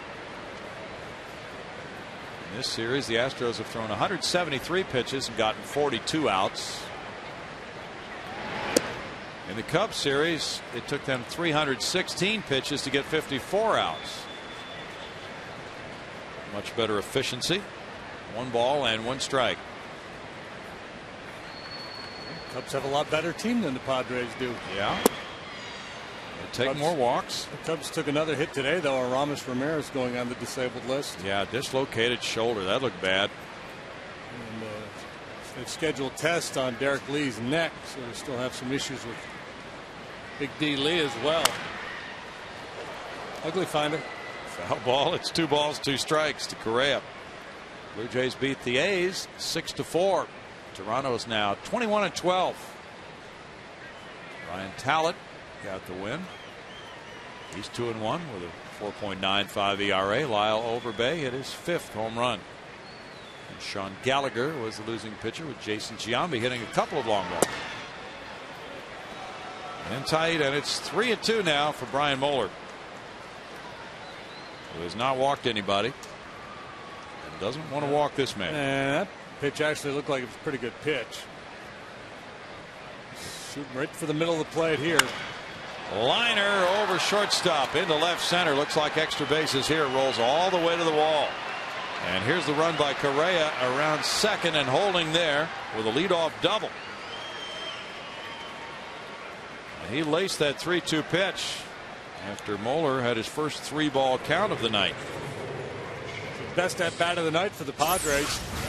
Working the count, had some good swings early, hit the ball hard foul a couple of times, then got a 3-2 fastball and put a legit swing on it there. A career 114 hitter. It's his second major league double in 89 at bats.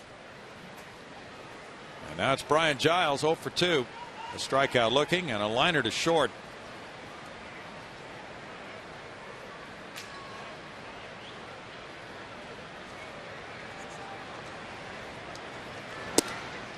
Giles takes ball 1. David Eckstein on deck. Padres were shut out last night for the first time by the Astros since September 1st, 2006 in San Diego.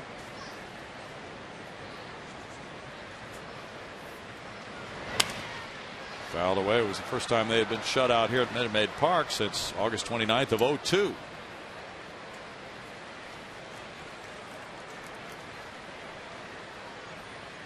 Michael Bourne shading a little bit toward right center here for Giles.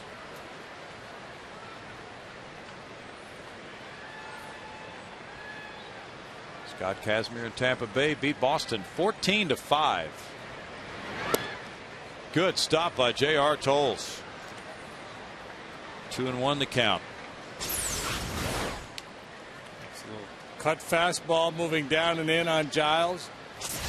This is a stage of the game where, as a starting pitcher, you go into a game and you're just thinking about outs, and then as you get into the middle innings, you start thinking more about game situations. Deadlocked here, 0-0. Go ahead, run on second base. You've got to fight the tendency to get too picky here, to pitch away from contact. Rolled up the middle. Matsui gets in front of it. Throws to first. Correa to third on a productive out, number 1. Well, Brownie, everybody's looking for a great deal these days, and the Astros have just the ticket for you with our Price Matters Days presented by HEB. To celebrate 10 seasons at Minute Maid Park, we've selected 10 games where you can get a ticket, a hot dog, chips, and soda, all for just $10. That's an unbelievable deal. Baseball and a meal for only $10. The next Price Matters Day is Thursday, May 21st. To get your tickets, go to Astros.com. But, I mean, you go to a movie and get a soft drink, it'd cost you more than that. Yep, that is quite a bargain. Infield in now for David Eckstein. He's 0 for 2. Grounder back to the pitcher and a pop to second base. Runner at third, 1 out, and there's ball 1 to Eckstein. Infield in, outfield shortens up. And normally you don't want to put your pitcher in harm's way with a potential collision at home plate, but you could see that scenario unfolding with Eckstein at the plate and Correa down there at third base. He gets this ball airborne. Eckstein doesn't have a lot of juice. If there's a tag play, there could be a bang-banger at home plate. Correa is a good athlete. Glenn Hoffman is the third base coach, brother of Trevor Hoffman.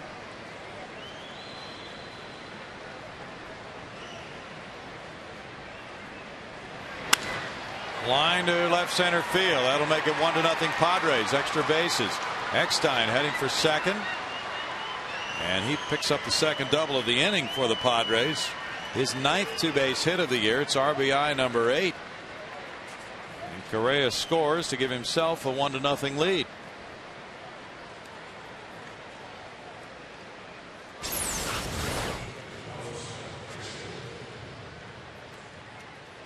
Trying to go down and away, left it over the middle of the plate a little bit. And Correa didn't have to worry about any potential collisions. He's able to pretty much walk home. Now 1-0, and it's Hairston batting. Hairston grounded to third and hit a line drive to right. Matsui trying to cut into Eckstein's lead a little bit. Jockeying a little bit closer to the bag. And it's ball 1. Adrian Gonzalez is next. In Tampa Bay's 14-5 win at Fenway, Evan Longoria hit another home run. He drove in 5. He leads the majors with 44 runs batted in. On a pace for 235. So you updated that for us earlier. You're right on top of it. 2-0. Yeah, I'm always running numbers. Well, people are thinking Longoria anyway with James Denton in the stands.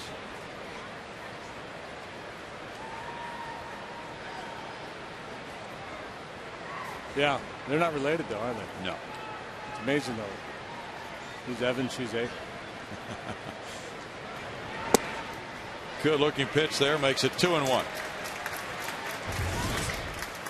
we just saw Harrison's brother with the Reds. It's a 3-generation big league family. 9 Harrisons total have played professional baseball. 4 in the big leagues.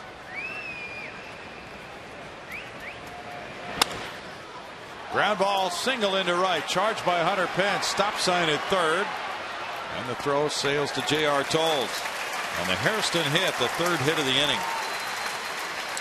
Here we go. This is a huge at bat now, and I'm sure what Coop was thinking, if he could get Harrison, then they could have put Gonzalez on with 2 outs and gone after Headley to try to finish the inning. But this base hit spoils all that. First and third with by far the most dangerous bat in the Padres lineup stepping up there. Gonzalez lined to center and he struck out. Coming into this game, Adrian 5 out of 7 against Brian Mueller in his career.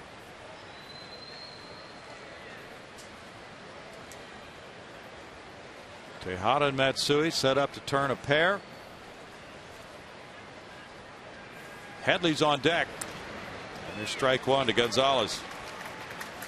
Gonzalez and Tejada are at the top of the heap in innings played in the National League. Tejada leads the league coming into this game tonight. He's played 267 in the third innings. Gonzalez 266 in the third. Both have played every inning of every game their team has had this season.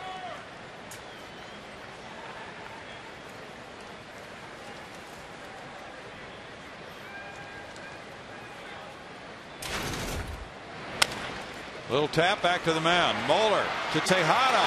Up and over to Erstad. Double play to get out of sixth inning trouble. 1-6-3 for the Astros' 37th double play of the year. And it's 1 run, 3 hits, and 1 left for the Padres. They lead it 1-0.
Now for the Coors Light Freeze Cam. You'll see a great throw here. Michael Bourne trying to steal second. Here's the throw from Nick Hundley. Right there for David Eckstein to make the tag. Coors Light Freeze Cam brought to you by Frost Brewed Coors Light. Second runner all year thrown out by Hundley, but that throw was just terrific.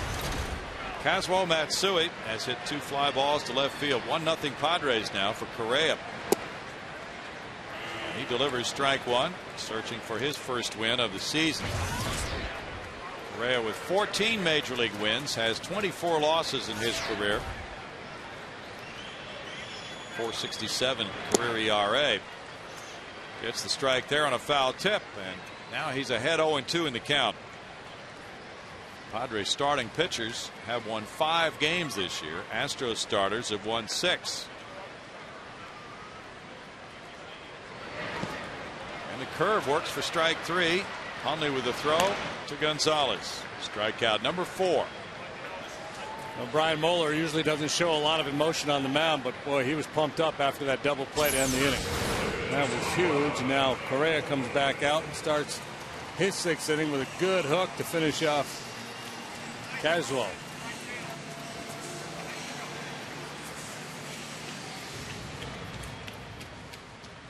Michael Bourne tried to bunt his way on in the first inning. Gonzalez tagged him out. Then he walked in the 4th. Ball 1 to Bourne. And Kuzmanov really cheating in at third base. Correa has a tendency to fall off the first base side when he delivers the pitch. So Kuzmanov, has to assume that anything bunted out just a little bit to the third base side of the mound is his play. Correa's not going to be in position to help him out, so he's got to make sure he really cheats in.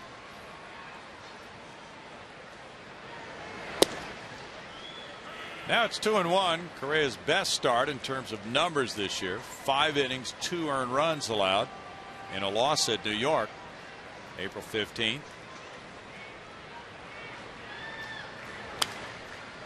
Fouled away. His first start of the year was his only quality start. 6 innings, 3 earned runs. He got no decision. He left the game trailing 3-1. Then the Padres came up with 3 in the 8th to win it. Last time out, the numbers were not good against Colorado for Correa.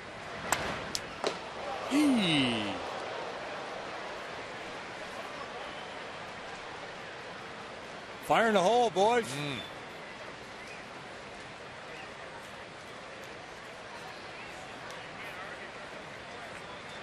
That's why there's a screen in front of that dugout, fellas. Go ahead and take a seat.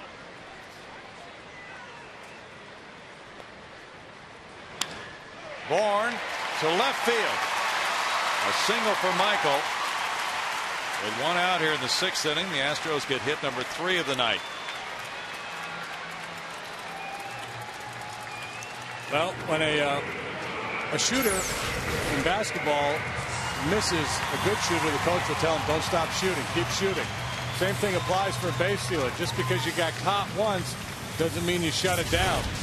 And you let the situation dictate. You have to feel comfortable with the count and the lead and the jump. You feel like you can get off the pitcher, but just because you got thrown out once, you can't afford to let that shut you down. That's such a big part of Michael's game. Hunter Pence 0 for 2. Michael's going, and the throw is not caught by Hundley. He steals it easily. Pitch up and in under the chin of Hunter, and Bourne gets his 9th steal.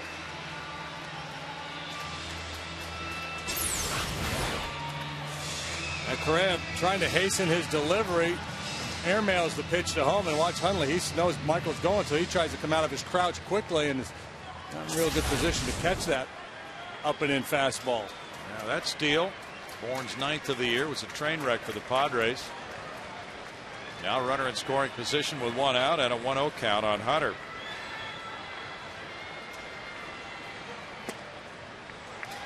It's 2-0. Hunter's driven in 13 this year. Brewers lead the Cubs 3-2. They're in the middle of the 5th at Miller Park with Giovanni Gallardo pitching against Ryan Dempster. Strike, and it's 2-1. Hunter Pence is hitting 172 with runners in scoring position.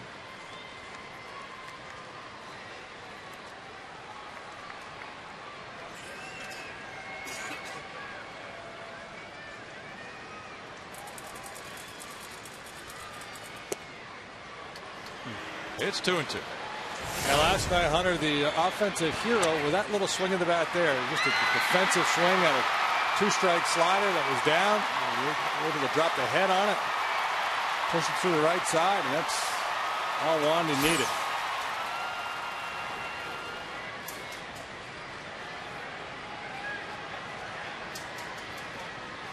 That was on a 3-2 count last night, and now he'll get a 3-2 pitch coming up next. That's the thing about Hunter, he's so strong. He doesn't need to load up. 2 strikes, he could take a shorter stroke and just use his hands. Rally hop. Yeah. 3-2 with 1 out. Micah Hoffpauir homered tonight for the Cubs. That's his 3rd of the year.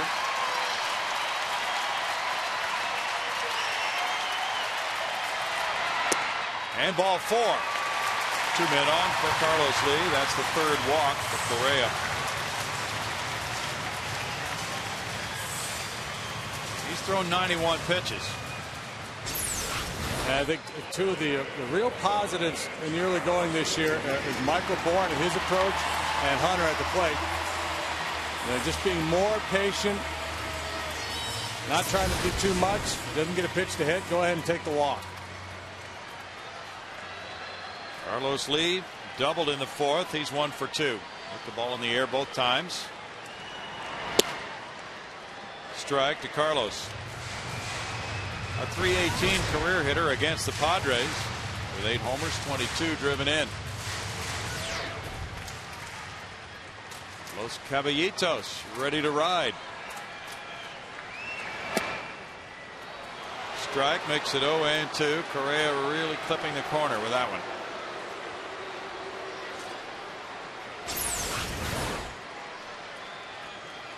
And not much you can do with that one. 2 strikes now. If he comes back out there again, Carlos got to be willing to take a whack at it. Just off the plate, and it's 1-2. Yeah, it's weird. Correa, you know, if you think back to that scouting report on him, hit or miss. It's, you know, his game tonight, he's missed badly at times. And what's he doing? And then he just starts busting fastballs over that outside corner. Yeah. 1-2 pitch misses. It's 2-2 with Edward Mujica, a right-hander, warming up. Carlos disregarding that inside fastball. He's not going to step out. He's kind of sending the body language. So the pitcher, no, I'm on you, pal. I don't need to step out and think about it. I got this figured out. Time called. Hundley out to the mound. One of the worst things for a pitcher is when you throw a pitch that you think a hitter should offer at, or you're going to fool him with, and he just stands there and doesn't flinch. That really gives you pause as a pitcher. You think, all right, what does he know? What is he seeing? He's in my head here. 95 pitches for Correa.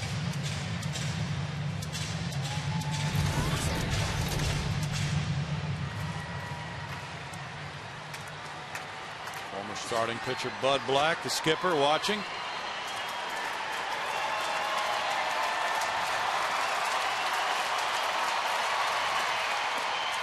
Now it's 3-2. So it's 2 in a row now where he's taking pitches like he knows exactly what they're throwing.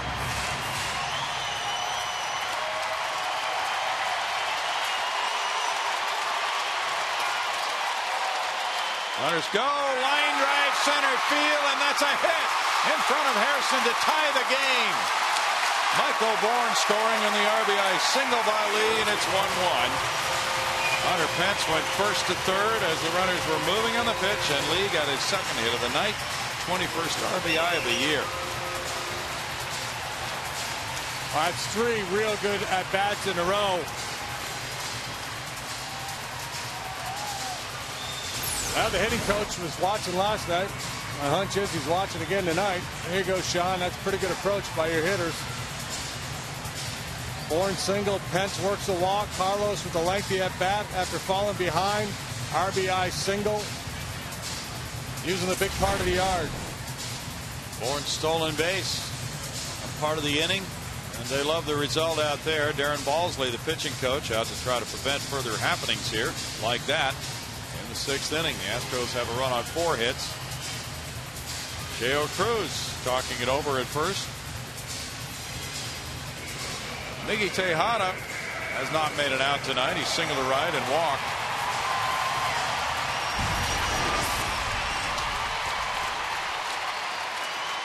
Jeff Blum on deck. Padres set up for a double play. Tejada drove in 66 last year. That's more than 1,100 runs batted in his career. Fly ball right, deep enough with Giles waiting and Pence tagging. Here's the catch and the throw into second. 2-1 Astros. Sacrifice fly, Tejada. RBI number 11.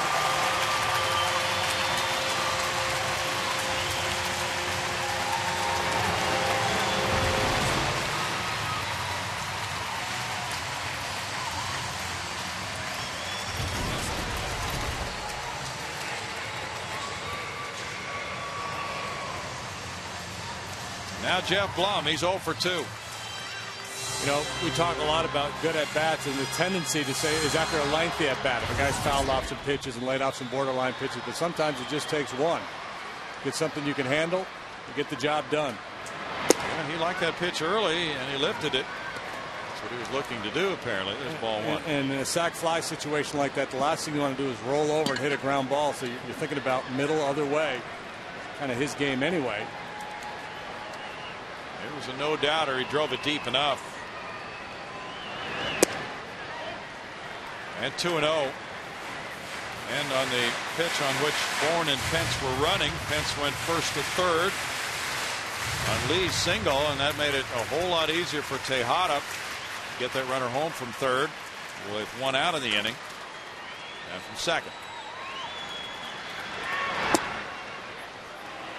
2-1, so things working well for the Astros here in the sixth inning as they have put together an inning in which they've scored 2 runs on 2 singles and a walk. Blum, a .348 hitter when he's been ahead in the count, and he's at 2-1.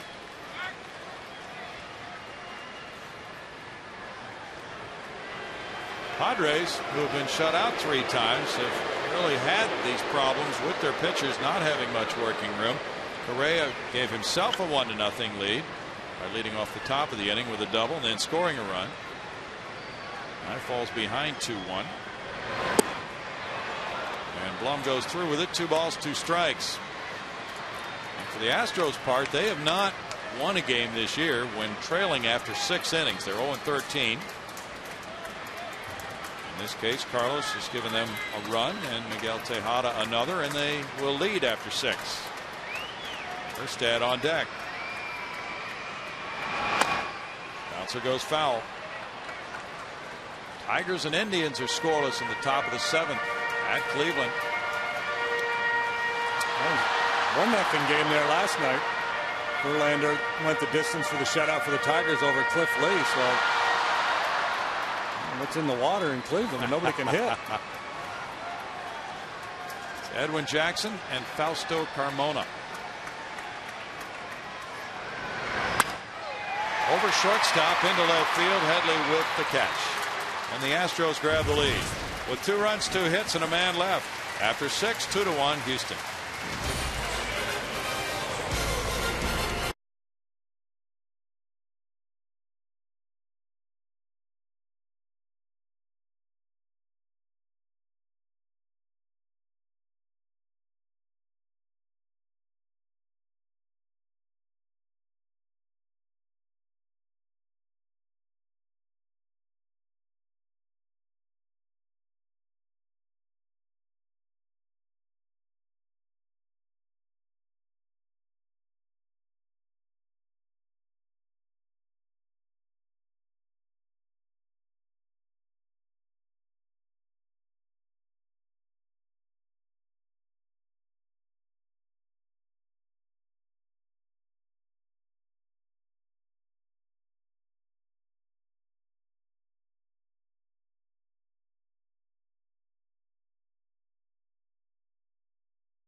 Energy and by Southwest Airlines. Downtown Houston, the Bayous. Beautiful night outside. It's cooling off. It's been cool here all along. And 2-1 the Astros lead. Both clubs scoring all their runs in the 6th inning. Padres have 5 hits to the Astros 4. Brian Moeller versus Chase Headley as the 7th inning opens. Headley 0 for 2. Ball 1. The Houston bullpen is busy with left-hander Wesley Wright and right-hander Jeff Geary. Perfect scenario for Cecil Cooper would be for Moeller to put up a 0 in the 7th inning. He's due up 3rd in the bottom half. Then the Astros could pinch hit for him. Probably they would not ask more than 7 of Brian tonight. He's thrown 77 pitches. I'd ask for 9. Well, you can always ask. I'd be willing to settle maybe for less. But Wandy wanted to go 9 last night. Coop said, no, I need you in July and June. Let's not press it too much here. Yeah, that's kind of the thinking around baseball, that once you get up over 110 pitches, well, some with the 100 pitches, it's time to pull the plug. There seems to be some thought in some circles that gets overplayed. And I'm of the mind that the occasional start where you run up the pitch count is not an issue. It's if you stockpile a bunch of those starts together, where you may run into some problems.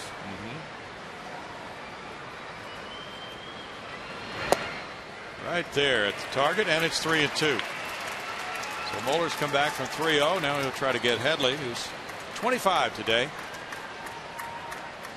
Headley had 38 runs batted in last year, 331 at bats. Had very good numbers at AAA Portland before he was promoted last season. He draws the leadoff walk. That's the first for Moeller tonight. The Home Depot doing more on defense. Shows you a play from this ball game, which the Astros are leading 2-1, involving Adrian Gonzalez bouncing into a double play back in the 6th inning. And that's just perfectly done by Brian Moeller. A lot of pitchers, first and third situation like that, they don't think it through, and they get that comebacker, and they see the guy going down the third baseline, and they panic and they go after him and don't get the inning-ending double play. But he totally disregarded the base runner, knew what he had to do, made a perfect feed over the bag to Miggy. He just couldn't do it any better than that. 37 double plays for the Astros, updated, including that one tonight. They're third in the majors behind Kansas City and Cleveland. Kevin Kuzminov, his father Mark played for the Chicago Bears. Comes up with a runner at first, nobody out. He is struck out and fly to center. So his father was really the crush and rush. Yeah, that's true. Linebacker would be more of a crushing type nickname, I would think. Dick Butkus type guy, maybe. Fly ball right center. Michael Bourne there. One out on one pitch for Moeller. Now it's Hundley. Hundley 1 for 2 in this game.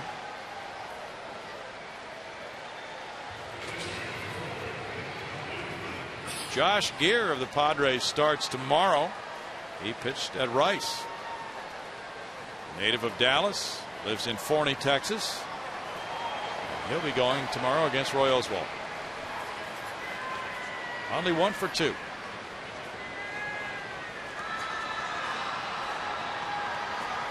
Gear has no decisions. He has a 3.96 ERA for 3 starts and 1 relief appearance. He's really pitched well, they're saying. Runner going. J.R. Tolles with a throw. Stolen base by Headley. His third. He had a big jump.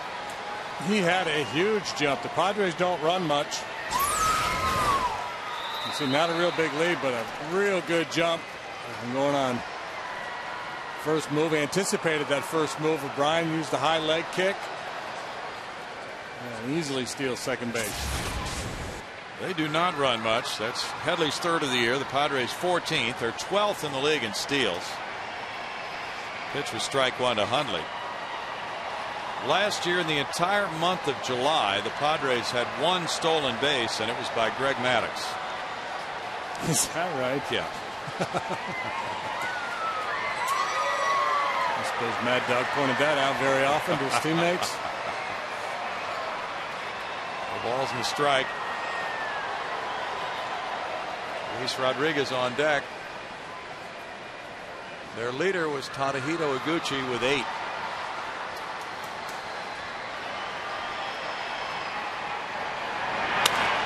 Fly ball. Hunter Pence in right, waiting.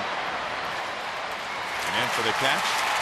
So it was that combination of lack of power, lack of speed that made him so good offensively last year. That's what drove them to 99 losses. Hey fans, visit the official online shop of the Astros at Astros.com. Browse the largest selection of authentic team gear, including clubhouse caps and t-shirts, jerseys, collectibles, and a lot more. Get your team gear straight from the source. Shop the Astros.com shop. And don't forget, MLB All-Star voting has begun. Vote Astros, vote often. Brownie? That's right. Straight Astros ticket. Luis Rodriguez, the number 8 hitter, comes up with a runner at second and 2 outs. He singled to right in the third, grounded out to first in the 5th.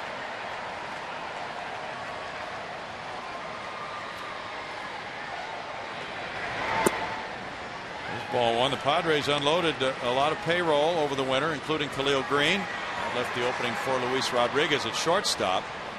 He worked his way through the Twins system. Came to the big leagues in '05. Edward Mujica has now been joined by Luke Gregerson. Gregerson came from St. Louis in the Khalil Green trade.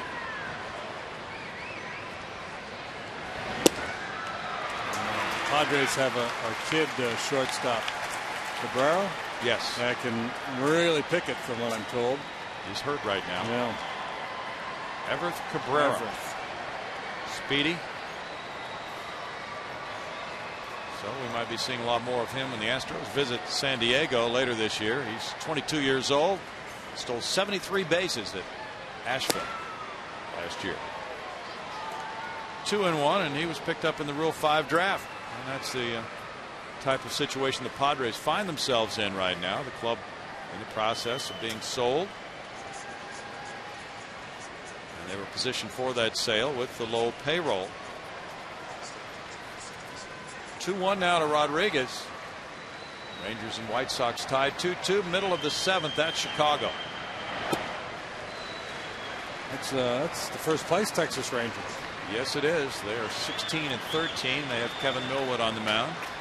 John Danks started, went 6 good innings, striking out 10, but he's no longer in the game.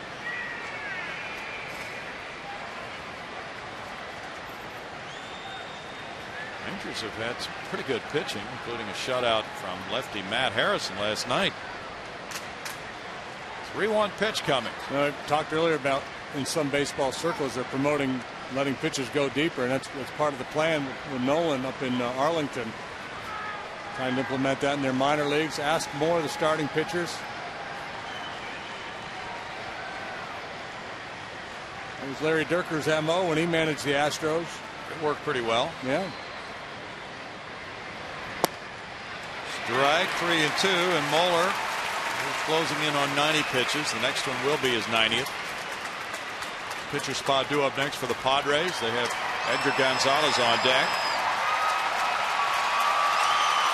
Both bullpens have been busy here.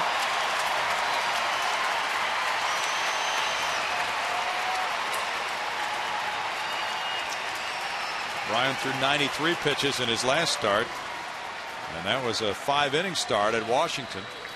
Correa has thrown the ball well tonight. 40th anniversary year of the Padres. Foul back.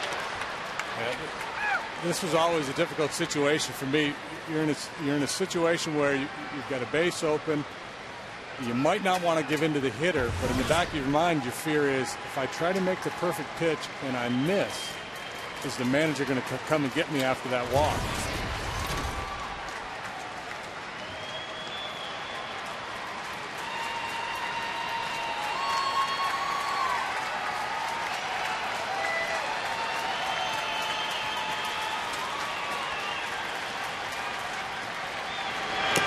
3-2, and he struck him out. Yeah. His last pitch of the night gets him his 6th strikeout. What a finish for Brian Moeller's evening. And as he leaves the mound, he has a 2-1 lead in the middle of the 7th. There's that final pitch. Every bit of effort and a fist pump. And the Astros lead the Padres 2-1.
stretch right now. This replay of the game is brought to you by Chivas.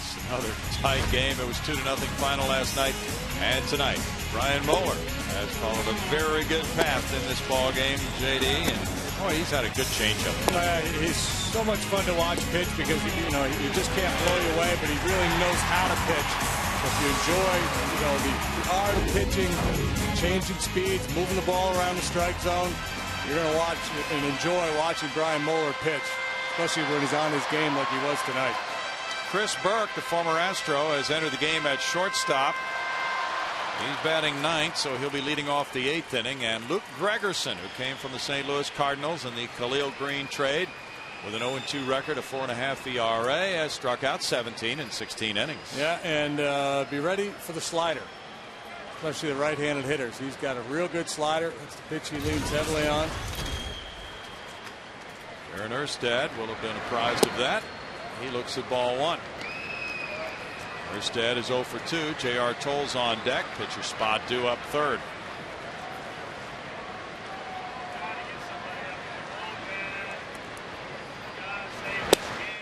Gets that one in for a strike. It's 1-1. Left-handed hitters are hitting .308 against Luke Gregerson.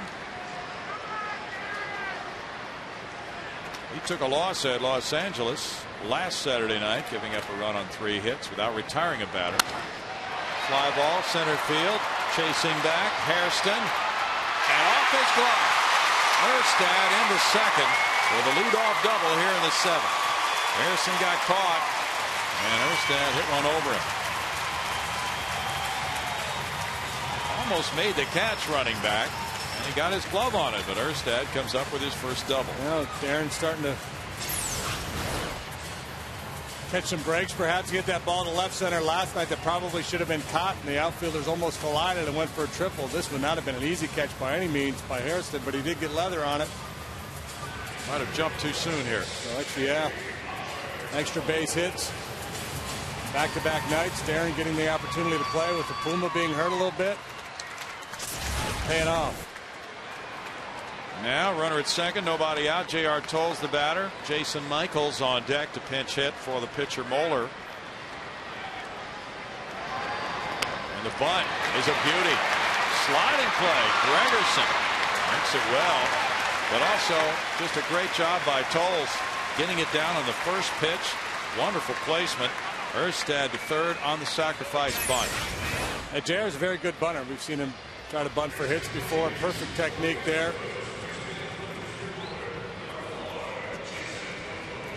Ferguson doing a little Mike Hampton imitation there. That's a pretty play. Infield coming in. Tonight's Astros box score presented by Firestone. It'll show you hits by Bourne, 2 from Lee, Tejada, Erstad a double. Total of 5. Padres have 5. Infield in tight. Michaels the pinch hitter. And he gets a high slider for strike 1.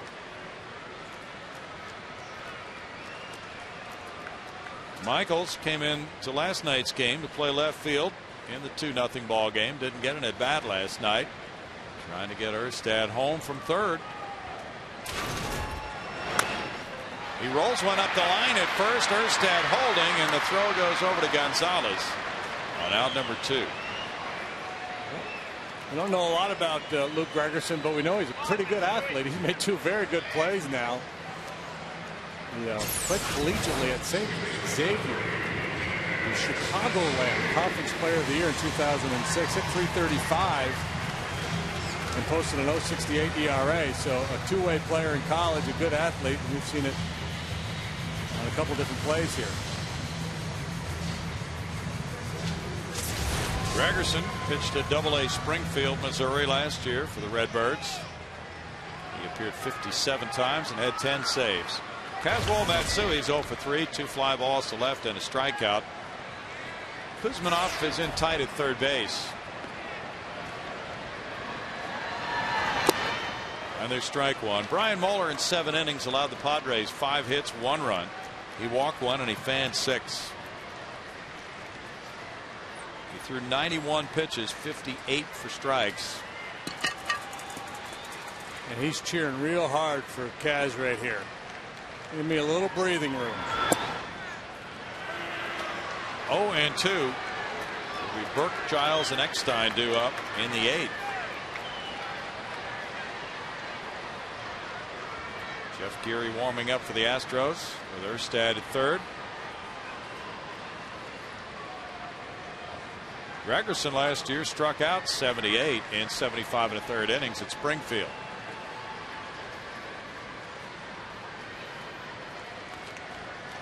(24 years old). Gets by Hundley. Erstad coming home, and he scores.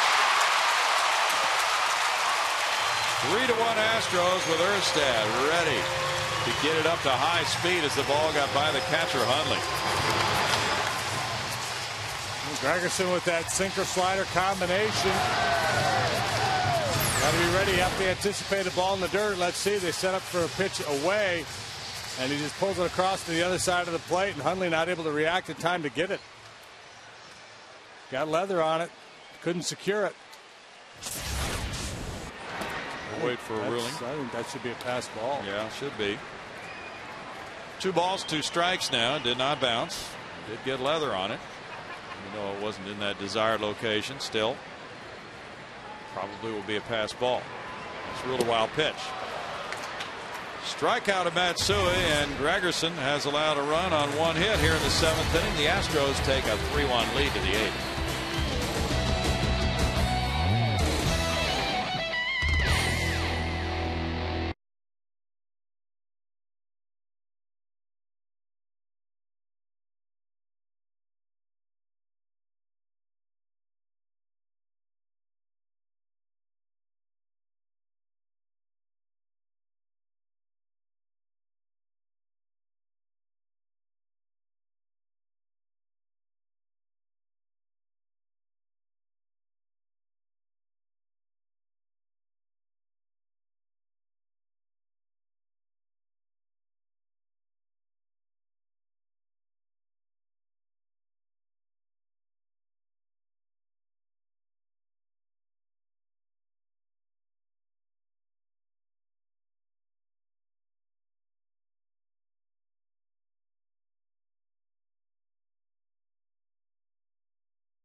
Astros continued their Pink in the Park week with a brunch and bazaar to support breast cancer research through the Astros in Action Foundation.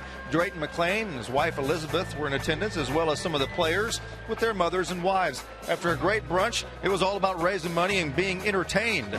The guest of honor was Desperate Housewives star James Denton, who we spoke with earlier. He talked to the crowd and interviewed players. Sales of items at the bazaar helped raise more money for the cause. It was a great event and a good time had by all. Congratulations to the Astros and Astros wives for putting on a great event, and certainly we appreciate everyone who attended and contributed. Brownie. Thank you. And Chris Burke smacks a line drive. A hit to left field. He takes a big turn. He's going to second. Carlos Lee with a throw offline. Well, Burke, who entered the game in the double switch, gives the Padres some instant offense here, leading off the 8th with a double. That makes that bonus run the Astros scored at the bottom of the 7th huge, and a cheapie at that, coming on the was ruled a wild pitch. This Astros call to the bullpen brought to you by Verizon Wireless. Yeah, it went down as a wild pitch. It might be changed later. So that makes the run earned for Gregerson. Burke, who had a big at bat in the 10th inning Padre win 2 days ago, On at second base now for Giles. Geary's 1-3 with a 5.21 ERA. He has struggled with his command this year. It's 1-0 on Giles. Last worked in Washington through 3 innings in the suspended game. That was Burke's 3rd double of the year. It's his 22nd at bat. Burke's been at AAA quite a bit of this season. It's 2 balls, no strikes. You don't want to get too defensive here. You've got a 2-run lead, so the goal is get 6 outs before the Padres score 2. So Chris Burke, although an important run, not a critical run. Fly ball at the right field line, hit well, and will it be fair? It is a foul ball. Really close to big trouble for the Astros. Right there in the corner, and the guy got his hand on it, shaking his hand. Wow. That's too close for comfort there. And Dewey Robinson out to have a chat with Brian Giles. Giles not Brian Giles yet this year, but he has broken the Astros' hearts on a few occasions in his career. Darren Erstad helping with the call there. That was close. 2 or 3 feet from hitting the foul pole, which would have been a game-tying home run if it had. And that stings for him. Well, he's going to drop an E on him.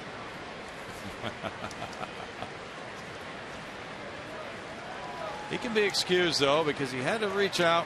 Yeah, that's not an easy play. No. And the Astros employ the ushers, and they encourage them to go down to check and make sure everybody's okay. Foul ball's going to stands. He's probably saying, "You loser, catch the ball." 2-1 now to Giles. He really ripped that screamer. This one he fouls away. 2 balls, 2 strikes. Geary leads the Astros in appearances. This is number 15. He's in the top 11 in the National League in going to the mound. His last outing brought a long time on the mound for him. 3 innings Tuesday at Washington. He gave up 4 hits and 2 runs. Came in with a 9-8 lead in the 8th inning. Gave up a 2-run homer to Christian Guzman. And he threw 41 pitches in that game.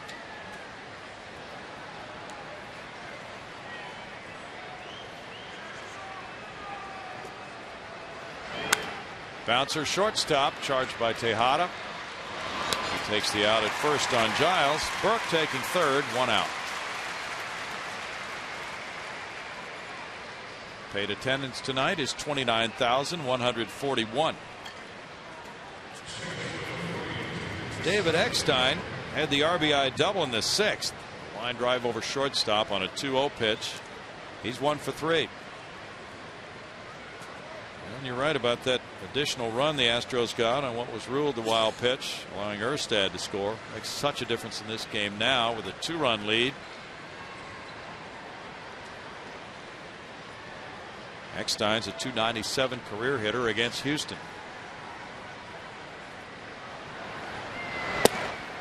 Here he drops the curve in for strike 1. Twins lead the Mariners in Minnesota 9-5 at the end of 6. Joe Mauer hit his 3rd. Justin Morneau number 8. Mike Sweeney number 2. Punch to right field past Matsui, an RBI single, 3-2 ball game. And Eckstein drives in his 2nd. He's 2 for 4. That gives him 9 runs batted in.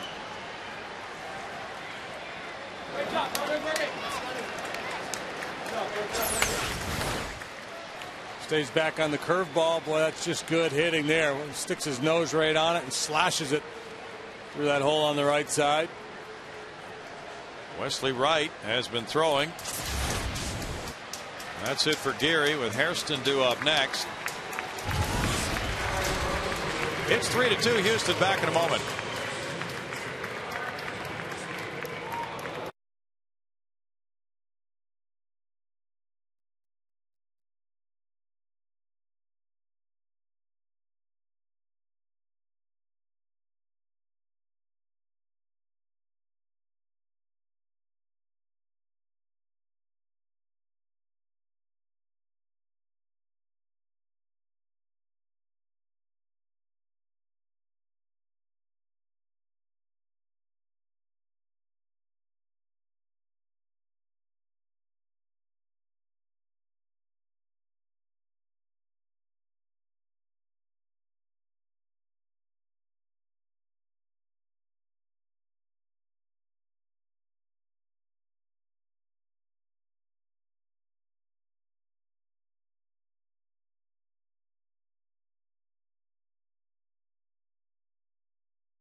5 hits, 1 run with 1 walk, 6 strikeouts.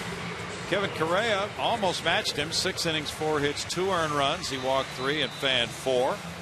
And David Eckstein's had the big night for the Padres, driving in both of their runs, while Carlos Lee has 2 hits, 1 a double, and an RBI for the Astros. His hitting streak extended to 9 games. It's now 3-2 Houston, and Alberto Arias, who didn't take long to warm up, had joined Wesley Wright in the bullpen. Wright continues to throw, but it's Arias in the game to face Hairston. Lefty hitting Gonzalez due up next, so perhaps if the inning continues, it's lefty Wright on Gonzalez. Yeah, I can't imagine a scenario where Wesley wouldn't come in if Gonzalez bats in this inning. I think what Coop is thinking with Arias versus Geary here is Arias gets good sink on his fastball, and he's hoping he can get a double play ball off the bat of Hairston here and not even have to deal with Adrian Gonzalez in this inning. So Arias, who's been in, as you saw, only twice, got a double play ball Thursday against the Cubs. And now it's Hairston, who's 1 for 3 facing him. And taking strike 1 from Alberto.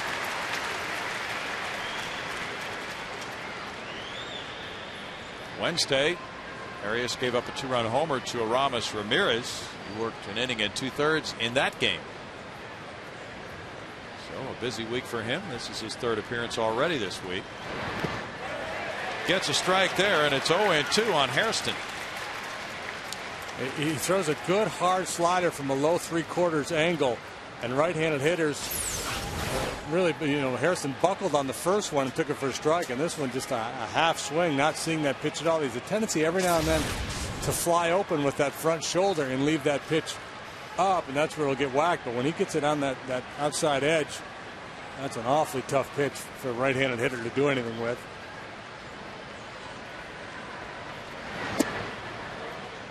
One and 2 for Alberto Arias. Started the year at Round Rock. He was 2-2 there with a 3.86 ERA, and had struck out 15 and 16 out of 3rd innings over 4 games. There are times when you throw for a strikeout, and there are times when you're looking for contact. Here, I think I'm looking for a ground ball. Again, I don't want to face Gonzalez. J.R. Tolles blocks it. The appeal goes to first, and it's a swing and a strikeout of Hairston. Adrian Johnson, the first base umpire, with a call. And there's a shot verbally from Hairston. You're not going to be disappointed with the punch out, but you hope not to have to face Gonzalez in this inning, representing the go-ahead run. Coop is ready for the lefty Wesley Wright to face that lefty hitting first baseman, and we'll be back in just a moment.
You have a choice of 2.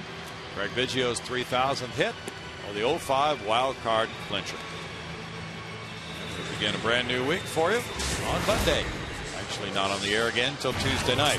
Wesley Wright, lefties 8 for 17 against him. He'd like to whittle that down, and he faces the power hitting left-handed batting first baseman Gonzalez, who's 0 for 3. And Gonzalez, a very dangerous hitter who hangs in there pretty well against lefties. He's got good off-field power. So you can't attack him just the mindset, well, we're just going to stay away from him, because he can do some damage out of way. Ball 1.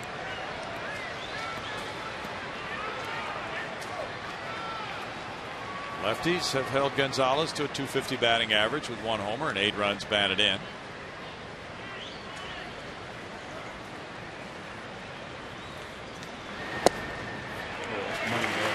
One and one. Roberto Arias struck out the only man he faced. 1-run lead for Wesley Wright here. And the Astros have Bourne, Pence, and Lee due up in the bottom of the inning.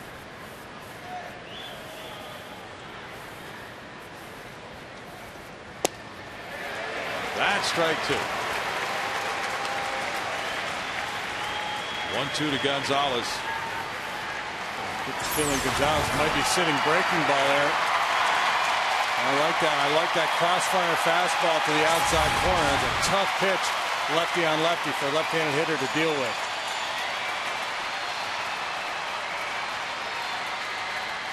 Wesley Wright last pitch Thursday against the Cubs, 2/3 of an inning, no runs. Oh, so close. 2-2. Headley's on deck. That's a great try.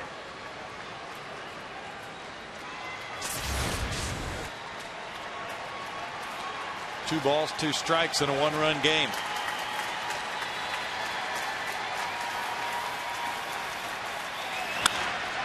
Ripped into right, charged by Hunter Pence.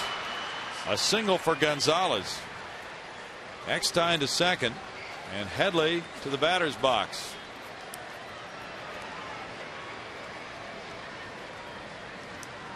Troy Hawkins getting loose for the Astros. After missing with the previous fastball, Wesley probably felt like he had to try to get a little bit more of the plate and left that one in the middle. Just a good swing of the bat by a good hitter.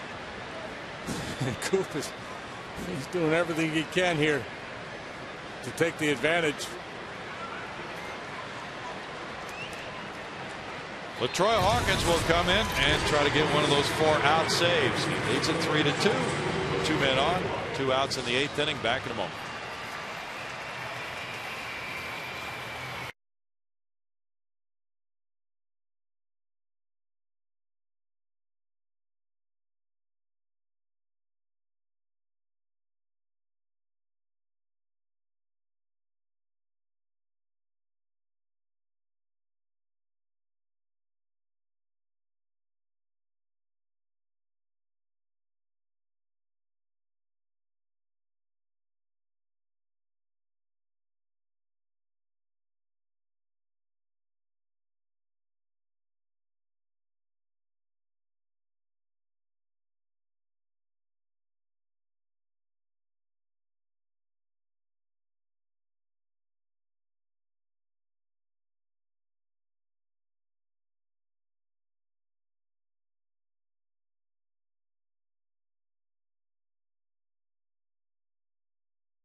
LaTroy Hawkins facing Chase Headley. And his first pitch is strike one. Headley is 0 for 2 with a walk. 2 men on, 2 outs, 3-2 Astros. Hawkins got save number 4 last night. His most saves in a season since the 05 year. Last night, 1 perfect inning, 11 pitches to nail down the 2-0 win for Wandy Rodriguez. He has a 2.63 ERA. Going to have to get 4 outs here tonight. And this is the biggest one right here. Ripped to the gap in right center field. And the Padres have turned this game around. That one stays in play, and they're going to take the lead. 2 runners coming home on a double. Well, Headley, 25 years old today, just sent the Padres in front 4-3 with a 2-run double. That's his 6th double of the year, giving him 11 runs batted in. Yeah, and I spoke erroneously before the break about Coop trying to get the advantage by bringing Hawkins in, because Headley, the switch hitter, is actually better from this side of the plate. So that was a decision he made just based on Hawkins, his experience, and you know, he being the guy that is now his closer, felt more comfortable going with Hawkins. And then Wesley Wright, and Headley beat him. And now it's 4-3 with Kuzminoff batting. Boy, it's a tough break for Brian Moore. He pitched his backside off. He gets a no decision. Jeff Geary 1/3 of an inning, 2 hits, 2 runs, no walks, no strikeouts. And Wesley Wright gives up 1 hit and 1 run. And right now he's on the hook for the L. But the Astros have Bourne, Pence, and Lee due up in the bottom of the 8th. And then still the 9th inning ahead. Hawkins threw 11 pitches last night.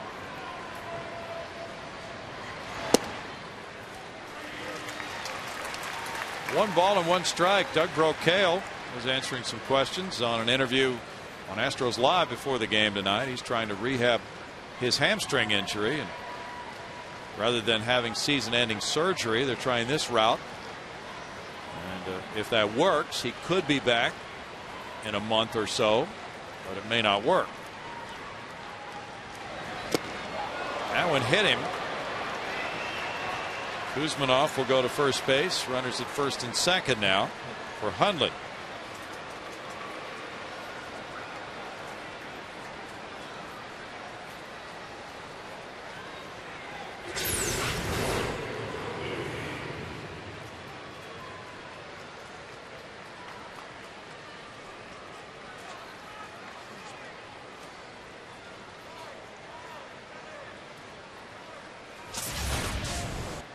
Hundley singled in the 3rd inning. He's 1 for 3. Jody Garrett's on deck, a left-handed hitting outfielder. Runners go. Throw to second. Not in time. It's a double steal. Headley steals 3rd, his 2nd steal of the night. Kuzminoff takes 2nd. Yeah, with 2 outs, you're not really thinking too much about the runner from second taking 3rd base, but Hawk is really slow to the plate. Look at the jump Headley gets, and then Kuzminoff was not originally going. He sees Headley go, and he takes off late. Still able to beat it. There's at 2nd and 3rd now, and there is the lead runner. Headley stealing 3rd. Nice 25th birthday for him. A 2-run double, 2 stolen bases. Hundley has a 1-1 count now with 2 men in scoring position. He could really give the Padre bullpen some working room if he comes through with a hit. He's the 8th batter in the inning. Pops it up. Erstad over. Tolles is there. Erstad takes charge for the catch. And the Padres, with a slingshot move, are in front in this game. Scoring 3 times on 4 hits with 2 men left. It's 4-3 San Diego.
Light. Josh Gere, who went to Rice University, is looking for his first decision of this season, his first career appearance against the Astros. Roy Oswalt is 8-2 lifetime against the Padres with a 2.62 ERA.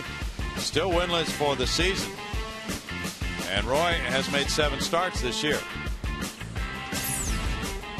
That's the matchup tomorrow at 1:05, and it's Astros live at 12:30. Now, Luke Gregerson gave up a run in the 7th inning, is in a position to be the winning pitcher. It's Michael Bourne leading it off in the Astros 8th. He's been on twice with a walk and a single, stolen a base, and scored a run. And it's ball 1. And Gregerson in line to be a winning pitcher for the first time as a major leaguer, but the Astros have Bourne, Pence, and Lee here in the 8th. And Tejada, Blum, and Erstad due to bat. The count runs to 2-0. The closer, Heath Bell, has had an excellent season so far for the Padres with 8 saves, tied for 4th in the league. His ERA is 0 for 11 2/3 innings. Better get him here. 2-1. Reds are bashing the Cardinals 8-3 in the top of the 9th at Cincinnati. Aaron Harang pitching well for 7 innings. Kyle Loesch gave up 7 earned runs in 6 innings. Yeah, I think it was a dive bomb. Yes, it is. The count is 3-1. Gregerson has been in a lot of tough spots for the Padres here. It's only his 4th year in professional baseball. 3-2 now to Michael. Gregerson, a 28th round draft choice in 06.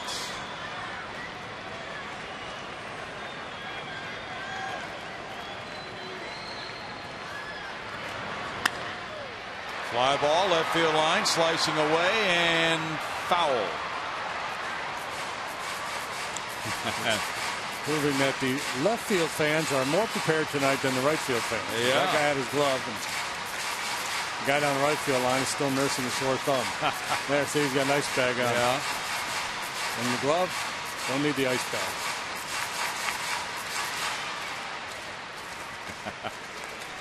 Jay Bruce hit his 9th home run tonight for the Reds. It was Ryan Ludwig's 8th for the Cardinals.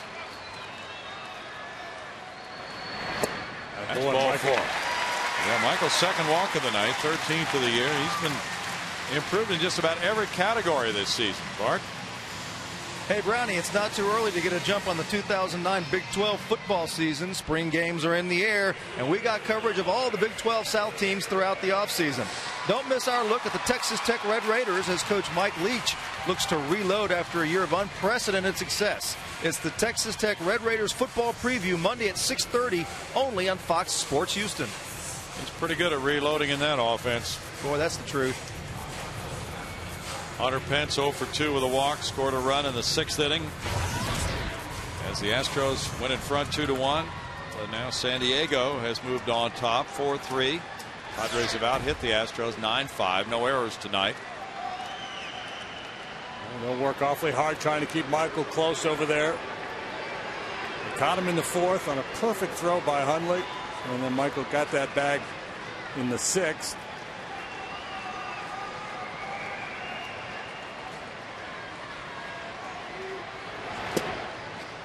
Inside for a ball. This is where your advanced scouting really pays off. You're facing a guy you don't know much about, and Gregerson will have some idea of how quick he is to home, whether he can run on him or not. Again, with Bourne, you don't worry too much about that. Heath Bell and Clay Meredith are warming up for the Padres.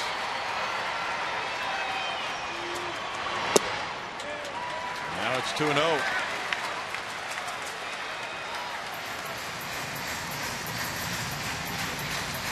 Black in his 3rd season as the Padres skipper, trying to hold on to this 1-run lead in the 8th.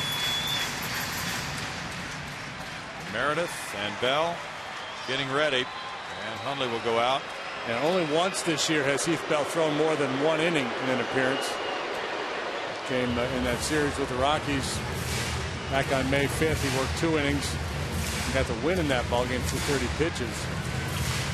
So Meredith and Bell getting heated up After he saw that shot of Bud Black, he was telling Hundley to go out and talk to the pitcher. That buys some more time for the relief pitchers to warm up. Going to make a mid-count pitching change here, perhaps. Ooh. So that's why he ordered that move. 2-0 is the mid-count on Hunter Pence with Carlos Lee on deck. Yeah, he's going to bring Meredith in. It'll be the sidewinding right-hander coming in just a moment with the score: San Diego 4, Houston 3.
Power play is brought to you by Reliant Energy, showing you Chase Headley on his 25th birthday, providing a big blast for the Padres. A 2-run double to the gap stays in play, and Headley now has 13 runs batted in.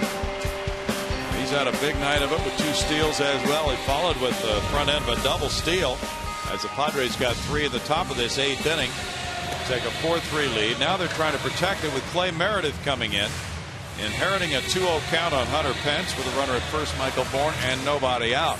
As you look at the numbers on Clay Meredith, he's been in the right spot at the right time this year for the Padres. He's 4-0 despite having pitched just 10 2/3 innings. League hitting .333 against him. He's only issued the 3 walks.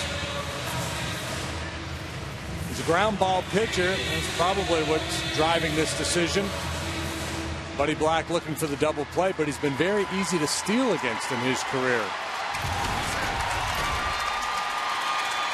Michael Bourne might test that right here. With a 2-0 count on Hunter Pence. Draws a throw. Michael was thrown out in the 4th inning. Perfect throw by Hundley, trying to steal with Correa on the mound, and then he stole in the 6th inning. Meredith leads the Padres in wins with 4. Tied for second in the National League. That pitch way outside. Meredith's delivery. That's the Michael Bourne factor right there. We've seen it all year long. It's not just his ability to steal bases, but what he does to the pitcher, getting him out of his game. Meredith worked a 1-2-3 8th inning last night, getting Pence, Lee, and Tejada. And now he walks Hunter Pence, and the walk will be charged to Gregerson because the count was 2-0 when Meredith came in. 2 men on. Carlos Lee, the batter, with nobody out.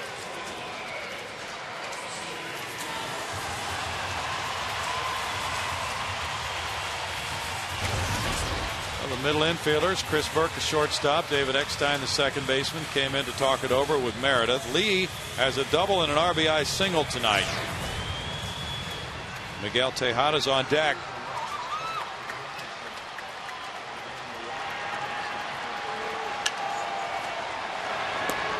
Ball 1 gets by Hundley, and the runners move up to second and third.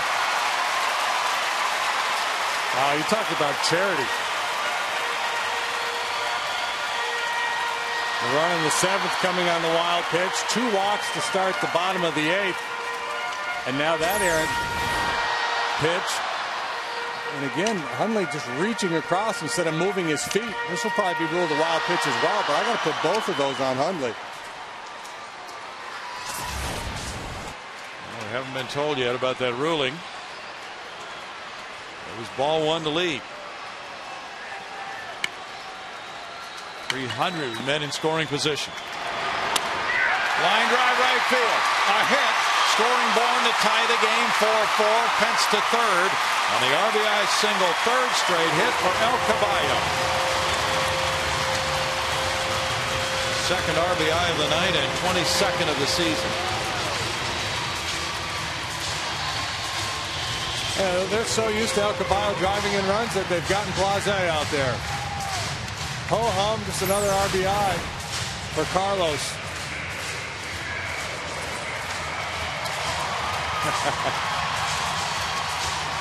Bourne scores. He got it started. And nobody out now. Runners at 1st and 3rd for Tejada. Tejada lifted a sacrifice fly to right field in the 6th inning. He's 1 for 1 with a walk, and now the infielders come in. A lot of holes on that infield for Miggy. Little chop. Here's Pence coming home, and he'll score as the throw goes to first. The ball was bobbled by Meredith, and the Astros grab the lead 5-4. As Tejada hits the ball just a few feet, and Hunter Pence comes home.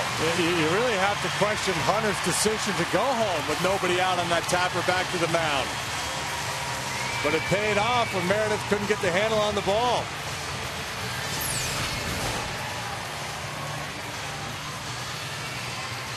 You know, usually with nobody out, you're going to be somewhat conservative there. He took off and able to score when Meredith couldn't get the handle.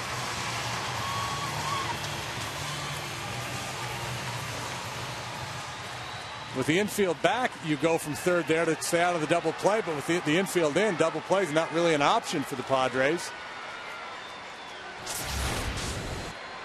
Lee went to 2nd. Now an intentional walk to Blum. And Darren Erstad coming up next. The RBI for Tejada was his 2nd of the night and 12th of the year.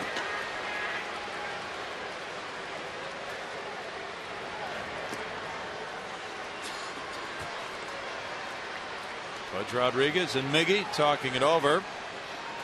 Miggy with a big night tonight. Out of that 5 spot, a hit, a walk, 2 runs batted in this 5-4 game. Gregerson in 1 inning allowed 1 hit and 3 runs. Walking 2, striking out 1. Now the game has turned, and Gregerson, who could have been the winner, now could be the loser. And it's Erstad batting. Erstad 1 for 3. And now Hawkins could be the winner. That was ruled a wild pitch earlier. Now Bud Black will make a double switch. Jody Garrett is running out to the outfield, and we'll tell you more about it in this 5-4 game. Garrett's coming off the field now. Ooh.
in the 8th inning to tie the game with Michael Bourne scoring the tying run. Then Miggy Tejada, a little roller to the right of the mound, bobbled and then thrown by Clay Meredith to first, with Hunter Pence scoring the go-ahead run. 5-4 Houston.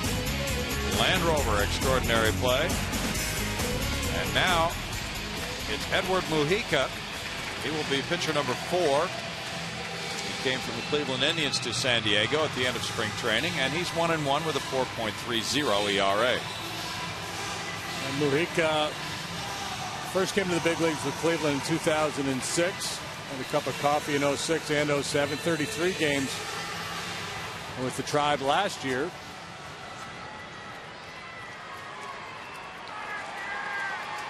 He's from Venezuela. No yawning, no sleeping, please. Rally cap certainly allowed and encouraged. Erstad doubled and scored in the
5-4. Jeff Keppinger has entered the game at third base. And Darren Erstad has moved from first base to left field. Jeff Blum makes the move across the diamond to play first base. Carlos Lee leaving the game after going 3 for 4, driving in 2 key runs, one in the 6th, one in the 8th inning. And LaTroy Hawkins gets ready for the 9th. He'll be facing a pinch hitter, Jody Garrett, batting for Mujica, who in 2/3 of an inning allowed no hits, no runs, with no walks, no strikeouts. Hawk now in a position to be the winning pitcher. And Garrett, who's been a platoon player some of the time in center field this season, hitting .221 with 3 homers, has 8 runs batted in. He's had 86 at bats. As a pinch hitter, he's 2 for 7 with 1 RBI. Jody, formerly with the Cleveland Indians, Colorado Rockies. He's got a little pop in that bat. You got to be careful with him. There's ball 1. Chris Burke on deck. Brian Giles due up third. Jody Garrett, 31 years old, from Elmhurst, Illinois. Went to Stanford. Hit .335 as a junior there. It's 2-0. And J.R. Tolles is out to talk. Garrett had a lot of playing time last year with San Diego. Hit .296 and 328 at bats. Coming into this season, he was a .233 career pinch hitter with 4 runs batted in. Got a pinch hit off Jose Valverde last season.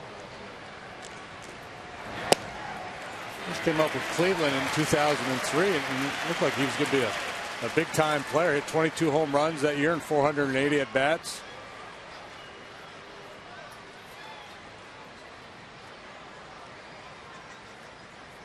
He's never been able to come close to that since. Fly ball center field. Michael Bourne backing on it, turning, still back, and just at the edge of the warning track, 1 out. You're getting to the point now with Michael out there, you see a ball hit and you just assume it's going to be caught. The ball had some carry to it.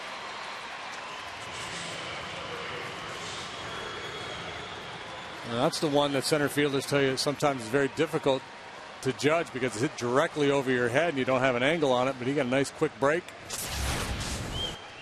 He can catch anything from about here to the statue of Sam Houston. Chris Burke, the batter. Burke with a double his first time up, scored a run in the 8th. There's ball 1.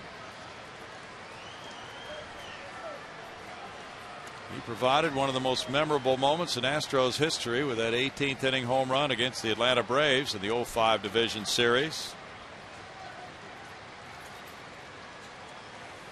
Chris now 29. He played for Arizona last year.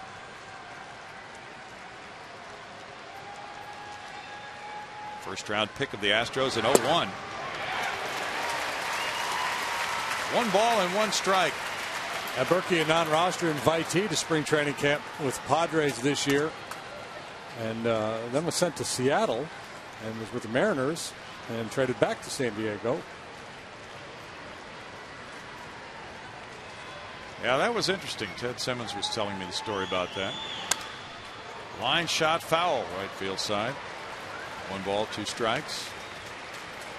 That was one of those very low cash considerations as he went to the Mariners.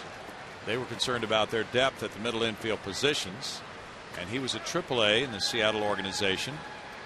And then the Padres Rule 5 pick, Everett Cabrera, went down. Padres needed a middle infielder, and they made the reverse transaction with Seattle to get Burke back.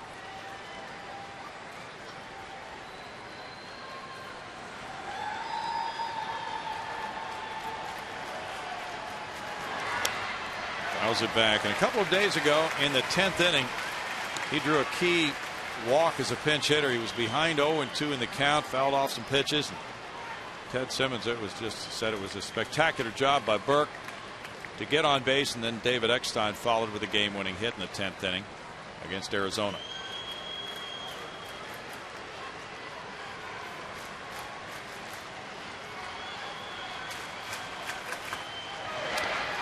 Fouled ball by Burke. Spoiled a pretty good pitch there. Yes, he did. It was last year, right, with Arizona. We had that great spring, and thought, well, maybe Berkey will get a chance to play. Well, of course, they made the Orlando Hudson deal. That kind of seemed everywhere he's gone, somebody has been in his way. Yeah. But then he ended up hitting just a .194 for Arizona last year, 165 at bats. 241 career major league hitter. Chris was born in Louisville, went to the University of Tennessee. Rocky Top through and through. Oh, everybody froze, and it's called ball 2 by Ted Barrett.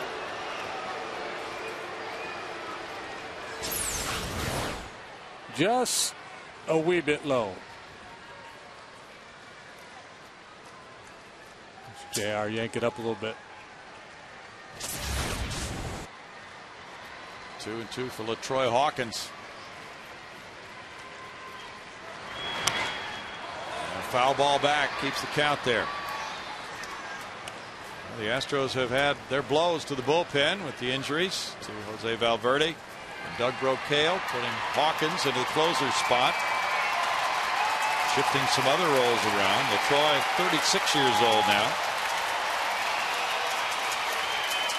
And he's been primarily a setup man in his career, although he's closed some and he's started as well.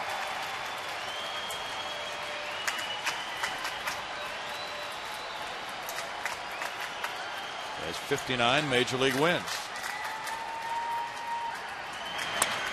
Line to left field. Burke is out of the box quickly. Erstad over to try to hold him to a single. Here's the throw to second base, and he gets in.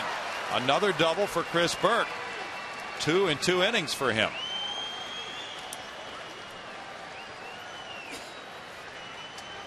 All right, Chris. First time it was kind of heartwarming. Back in Houston getting a double. Now it's getting annoying. Well, we talked about the good AB he had the other night, and another solid one there, laying off that fastball that just missed and got one to his liking. Now he's at second for Giles, who's 0 for 4.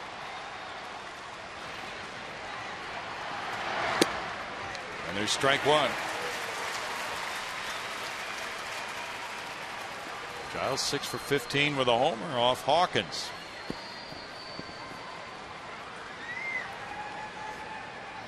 Ryan hit .306 last year. He's a career .294 hitter. He's on the interstate right now on I-53.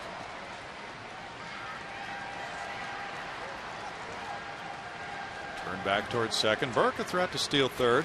Yeah, he's dancing around out there. He's got obviously has the speed. It'd really be a high risk play with a left-handed hitter in the box. I think he's just more trying to shake up Hawkins a little bit than anything. Get the infielders moving. He's dancing. Took some liberties. Fly ball center. Bourne with the catch. Yeah, he was really ranging off second base, and then Hawkins looked him back. That was smart. 2 outs. And now it's Eckstein. A tough man to whiff.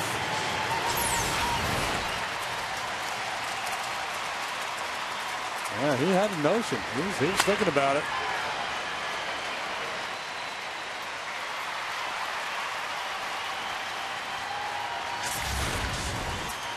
One out to go, and they meet at the mound. Tejada, Tolles, Hawkins. These fans hoping the Astros can make it a second straight win after losing 2 to the Cubs. Roy Oswalt pitching tomorrow against Josh Geer. Eckstein has had 2 big hits in this game. RBI double in the 6th, RBI single in the 8th. 2 for 4. 29,141 the paid attendance.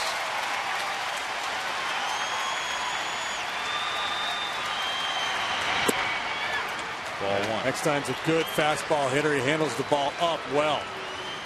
Hawk likes to throw that riding 4-seam fastball. Eckstein's pretty good up there. Burke the base runner. Padres and Astros each have left 6 on base.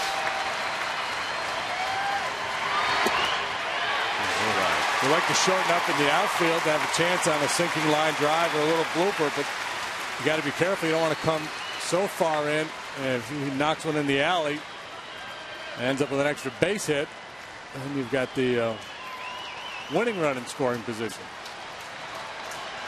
Hairston on deck.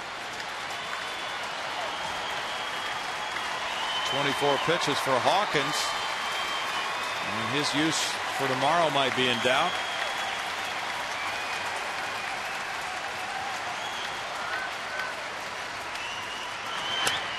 Popped up.